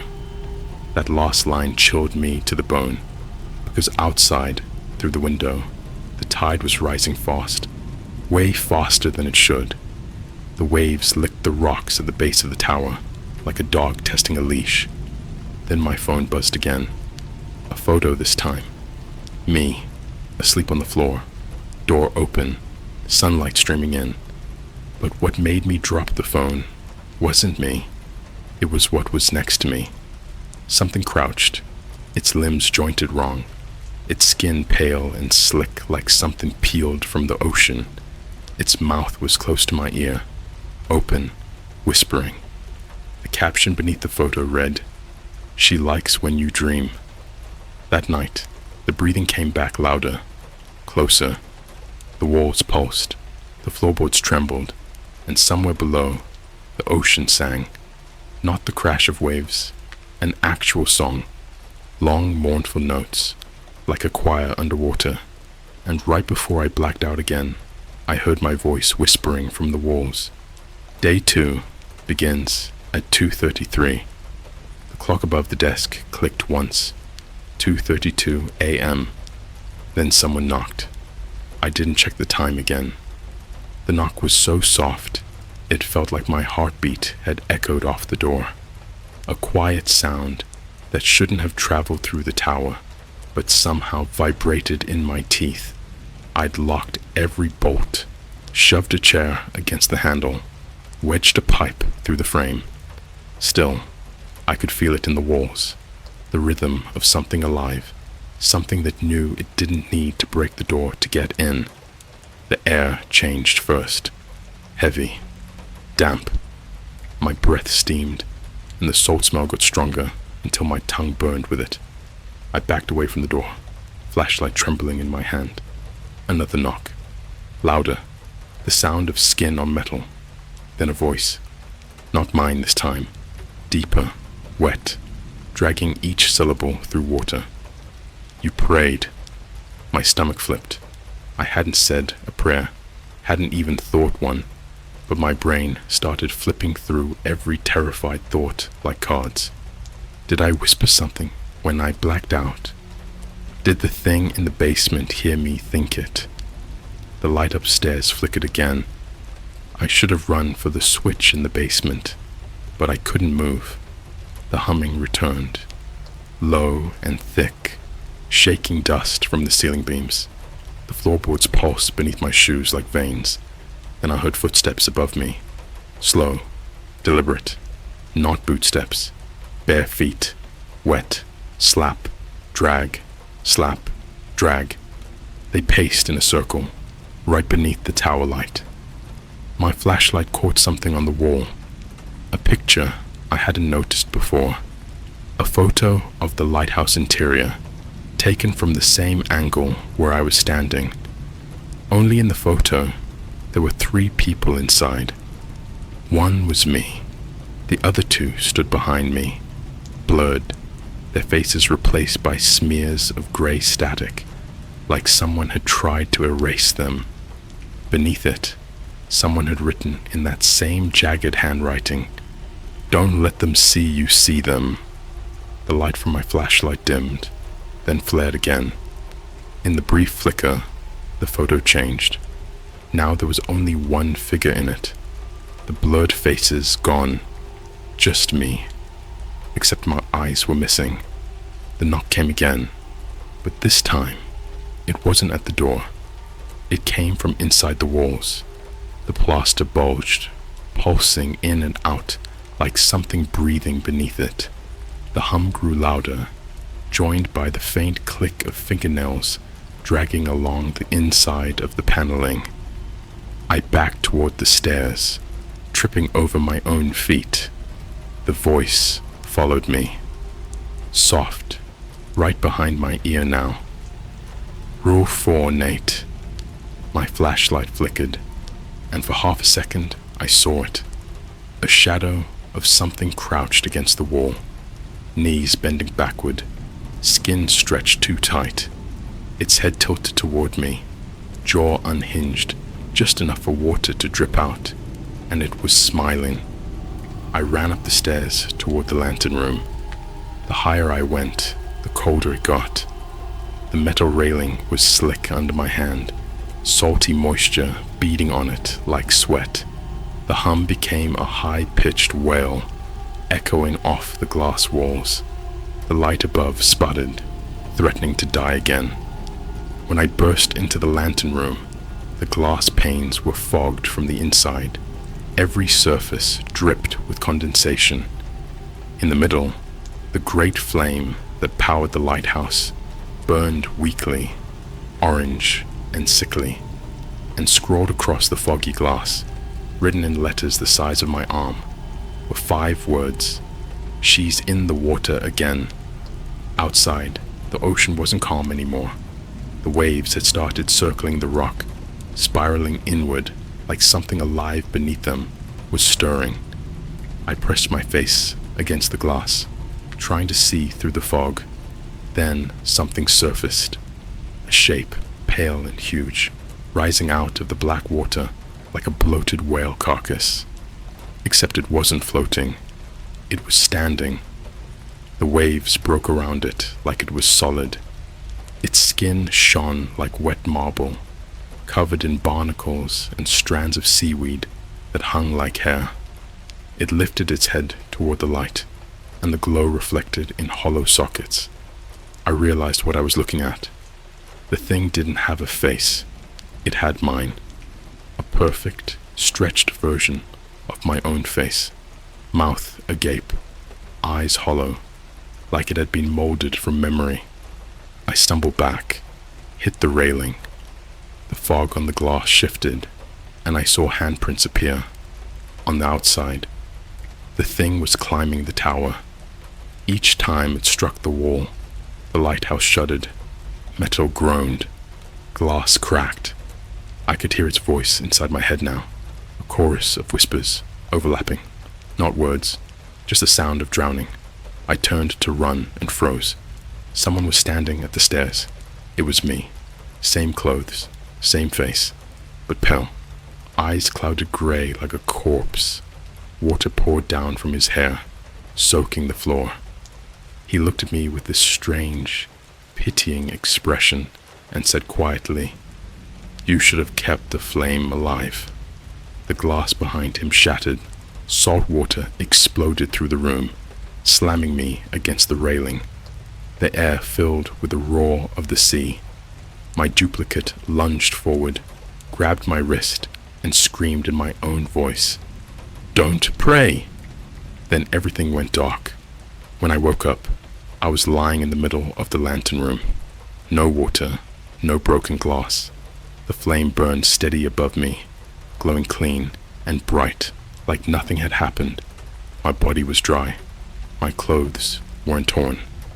A few seconds, I convinced myself it was a nightmare, until I saw what was written on the inside of my forearm. 5 words, carved clean into the skin. Day 2, she's awake.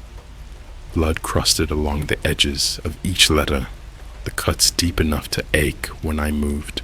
I tried washing them off in the small sink downstairs, but the water came out black, thick, and smelling like iron. And then the radio turned on. It was an old transceiver, dusty and silent since I'd arrived. The dial flickered to life on its own, static hissing through the speaker, then a voice cutting through like a needle. "This is Keeper 9, confirmed status." I froze. The voice was calm, clinical, human. "Hello?" I said, leaning in. "Who is this?" Static again. Then the same voice, lower now, distorted. "If you can hear this, it's already inside you." The light above flickered once. Then, through the radio, I heard something that made my blood stop. It was the sound of my own voice, screaming. Not echoing, not replayed. It was live. I could hear myself shouting for help through the radio, as if I was trapped somewhere else, still in that tower, still drowning. And under my voice, another sound joined in. Slow, rhythmic breathing, perfectly in sync with the hum that had never really stopped. That was when the radio died. I looked out through the window, half expecting daylight, but the world outside wasn't the same ocean anymore. The horizon was gone, swallowed by fog so thick it looked solid. The waves weren't moving in rhythm. They were pulsing outward like a heartbeat. And far below, at the base of the lighthouse, I could see shapes crawling up the rocks, dozens of them, pale arms dragging themselves through the surf. They weren't human. They looked like drowned versions of me. Every single one. Their mouths moved together, forming the same silent words over and over. I couldn't hear them, but I could read their lips. "You prayed. You prayed. You prayed." I backed away from the glass, heart pounding, and noticed something glowing faintly near the desk. The Polaroid. It had changed again. Now it showed me, standing in the lantern room, surrounded by pale copies of myself, each one smiling, their eyes empty. Underneath, fresh ink scrawled one new message. Day 3 starts when you stop breathing. The flame above dimmed again, and the hum became laughter. The clock stopped at 2:33 a.m. The second hand froze mid-tick, and the air in the tower thickened until breathing hurt. The hum in the walls deepened to a groan that vibrated my ribs. I remember staring at the lantern flame and realizing it wasn't giving off light anymore. It was eating it, pulling every color in the room toward itself until everything looked drained, gray, wrong. When I blinked, the window panes were gone. Not shattered, just gone. The world outside was a black sheet that swallowed the beam of my flashlight. The ocean should have been roaring. Instead, there was nothing. No wind, no surf. The silence pressed so hard, I could hear my heartbeat stutter. I started down the spiral staircase. Halfway to the keeper's room, I heard water dripping, even though the air was dry. Drip. Pause. Drip, drip. Longer pause. The rhythm was deliberate, almost like Morse code. I counted the beats. 5 long, 2 short. When I looked at the wall, the plaster bulged, wet circles spreading outward like oil. I pressed my palm to it. The surface was cold and slick. Something on the other side pressed back. A voice slid through the crack. "Lightkeeper, the tide is full." I stumbled back. The voice wasn't human. It sounded like several throats speaking through one mouth, each syllable gurgling underwater. I ran the rest of the way down and found the main door wide open again, salt fog pouring in, thick enough to sting my eyes. The ground outside wasn't rock anymore. It was soft, yielding.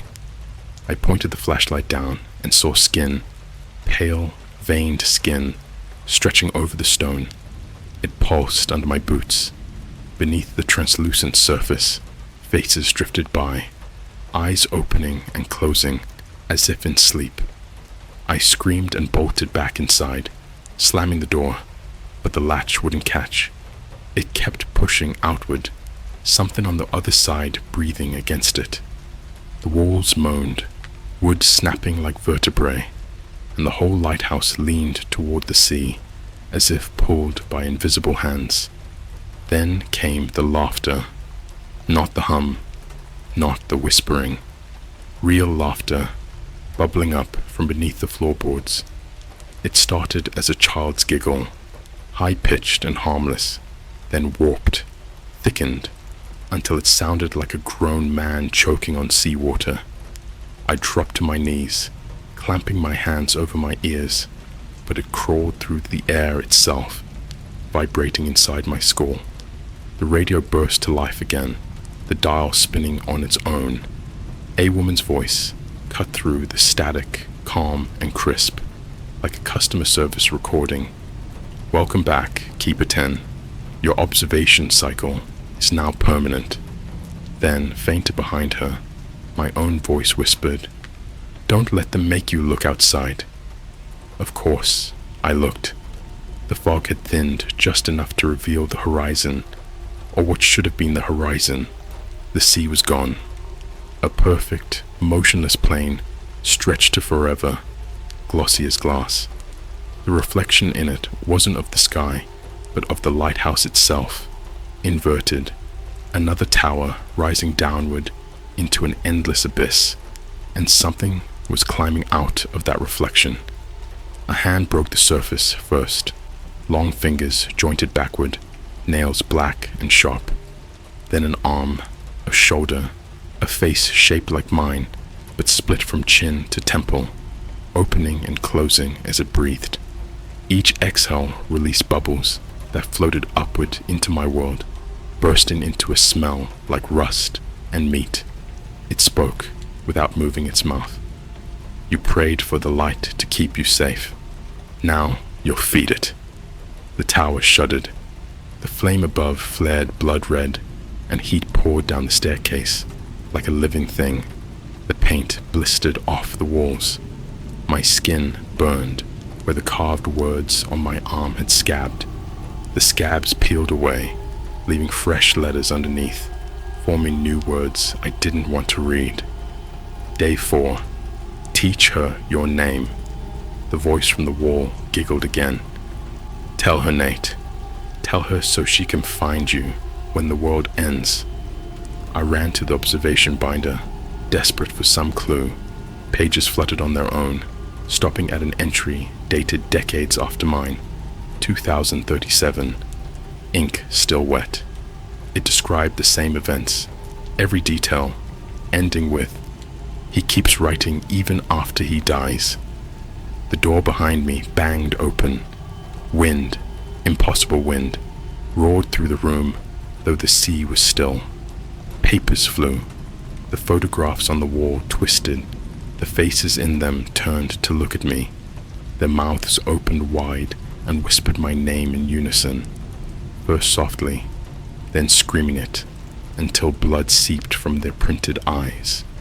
I tried to run for the stairs, but the floor wasn't wood anymore. It was breathing flesh, slick with brine. Each step sank an inch, suctioning at my boots.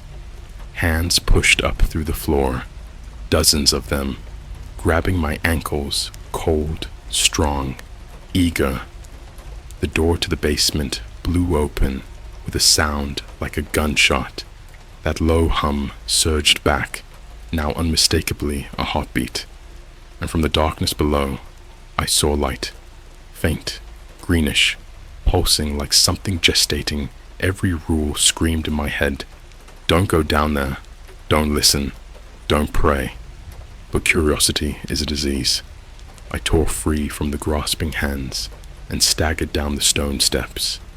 The deeper I went, the more the tower tilted, as if it was sinking. The basement wasn't the same place anymore. The machinery was gone. The breaker that saved the light on the first night was now part of a wall of living tissue, veins pumping black fluid through copper pipes. In the center of the room stood a shape taller than the tower itself should have allowed, a column of flesh spiraling upward, lit from within by that same sickly green glow. Something hung from it.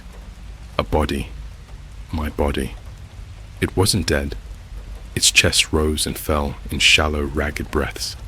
The skin shimmered with seawater, veins webbed in coral-like patterns. Its mouth moved, whispering continuously. Eyes rolled white. I stepped closer and heard the words clearly. Lightkeeper keeps the flame. Flame keeps the sea. Sea keeps the dead.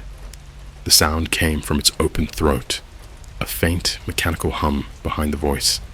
The body wasn't alive. It was wired into the column by tubes feeding from its spine. The black fluid in the pipes pulsed faster as I stared. Then its eyes snapped open. My eyes. And it smiled. You prayed, Nate. You asked for purpose. The veins in my arms bulged, burning. My vision blurred red. The light in the column brightened until everything was drowned in colorless glare. When the brightness faded, I was standing in the lantern room. Again, morning sunlight filled the glass chamber, birds circling outside. My clothes were dry. The flame burned steady. For a heartbeat, everything looked normal. Then I saw the reflection in the glass. I was still standing in the basement, eyes rolled back, tubes buried in my flesh, mouth whispering endlessly. The thing in the lantern room was wearing me like a suit, smiling wider than my skin should allow. It lifted its hand and waved. Behind me, etched into the fogged glass of the lantern, were new words. Day 4, complete. The sea is hungry. Outside, the still ocean began to ripple again, slow and deliberate, as if something enormous had just woken up beneath it. And the reflection of the other me whispered through the glass. When the 5th rule breaks, there won't be an ocean left to hide in. The sun never really rose that morning. The light just thinned until the fog turned the color of bone. Every sound was muffled, like the world had been wrapped in wet cloth. The clock on the desk ticked without moving, a steady heartbeat that didn't belong to time. I sat on the floor, watching the walls sweat. The salt drops rolled down the plaster in thin, perfect lines, each carving a path that spelled a letter. When they finally met the floorboards, they spelled my name over and over. The 5th rule was all that was left. On the 7th day, do not look at the ocean. I hadn't counted days since the sky stopped changing color, but I knew, somehow, that the 7th had come. The radio hissed alive again, whispering a number sequence on loop. 777. The tower was quieter than it had ever been. No humming, no laughter, no knocks, only that clock heartbeat and the faint rasp of my own breathing. It should have been peace, but the silence pressed against my skin like static, as if the whole building were holding its breath, waiting for me to make a mistake. The smell hit first, metal and rot, the scent of fish left too long in the sun. I followed it up the spiral stairs, each step darker than the one before. The lantern flame was shrinking, guttering in the wind that wasn't there. When I reached the top, I found the glass panes completely blacked out, not from night, but from something pressed against them. From outside, I could see the outlines of palms, hundreds of them, flattened against the glass, their fingers twitching. A faint tapping began, 1,000 tiny knuckles drumming in rhythm with my heartbeat. Then they stopped, all at once. From the other side came a single long scrape, like a fingernail, dragging around the entire circumference of the lantern. The sound made my teeth ache. I backed down one step. The glass fogged white where the scrape ended, and through it, something began to write from the outside. Slow, deliberate letters, appearing in streaks of condensation. Look. I squeezed my eyes shut. The sound came again, louder this time, closer, the scrape circling the glass, like something pacing. Then, below me, the front door of the tower slammed open. Wind screamed up the staircase, carrying the stench of the sea. The radio downstairs shouted through the static. My voice warped and doubled. Don't look. Please, God, don't. The signal cut. I don't know why I did it. Maybe because human instinct is self-destruction, wearing curiosity's mask.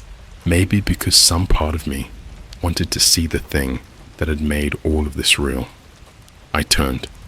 The black film on the glass peeled away in sheets, and beyond it, the ocean waited. Except it wasn't water anymore. It was a plain of faces, billions of them, rolling over one another like waves, eyes open, mouths moving silently. Each face was mine, each whispering, breathing, blinking mine. The horizon curled upward like a mouth stretching to swallow the sky. The lighthouse beam stabbed into it, and wherever the light touched, the faces screamed, melting into liquid that rose toward the tower. I stumbled backward. The floor beneath my boots cracked, splitting open to reveal pulsing veins of light. The flame above exploded, showering sparks that hissed as they hit the wooden floor and turned into crawling things, black and wet, skittering toward me. The faces outside began to climb. Their bodies weren't bodies, just long ropes of flesh, with hands at the ends, gripping the stones, pulling upward. I could hear the mortar popping as they dragged themselves higher. The radio blared again, the same woman's voice as before. Containment, failure, cycle complete, commence consumption. The tower tilted. I grabbed the railing, but the metal was hot, branding my palms. Through the roar of the wind, I heard a whisper rising from beneath the floorboards. Keep it 10. Teach her your name. I felt the cuts on my arm reopen, blood dripping onto the boards. The drops hit and sizzled, each one burning a hole that bled light instead of darkness. I could feel something moving under the skin of my forearm, tracing the letters deeper, forcing the blood to spell out my name. Again and again, I screamed, but the sound came out wrong. Too many voices layered over mine. The air thickened with the smell of brine and smoke. The faces reached the windows, pressing against the glass until it bowed inward. Then one of them spoke in perfect unison, every mouth forming the same words. You prayed. The glass shattered inward. The sea of faces poured through like liquid meat, surging around me, pulling, tearing. I felt hands digging into my chest, not to kill, but to open. My ribs bent outward with a wet pop, and something slid inside, cold, electric, alive. The lighthouse groaned like a dying animal. Through the haze of pain, I saw the reflection again in the shattered glass. Me, standing upright, eyes blank, mouth moving in time with the ocean's pulse. The thing inside me was already learning how to smile. The walls dissolved. The tower folded in on itself, its stones sinking into the living sea. I was falling but never hitting water, tumbling through layers of fog that smelled like blood and ozone.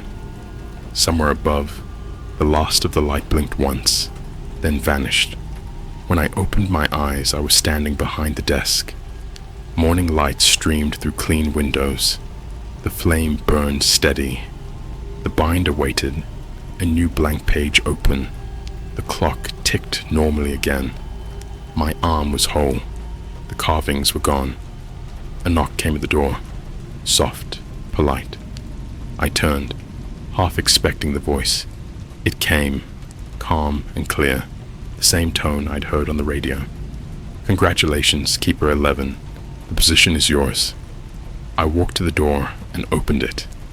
A man stood outside, backpack slung over his shoulder, blinking in the fog. Early 20s, exhausted, confused. He looked past me into the lighthouse. "Nate?" he asked. "I'm here for the job." I smiled with a smile. "Welcome," I said, stepping aside. "You'll love the view." As he crossed the threshold, the clock downstairs ticked once and stopped. The flame dimmed, just a little. Outside, on the rocks, the ocean began to breathe again.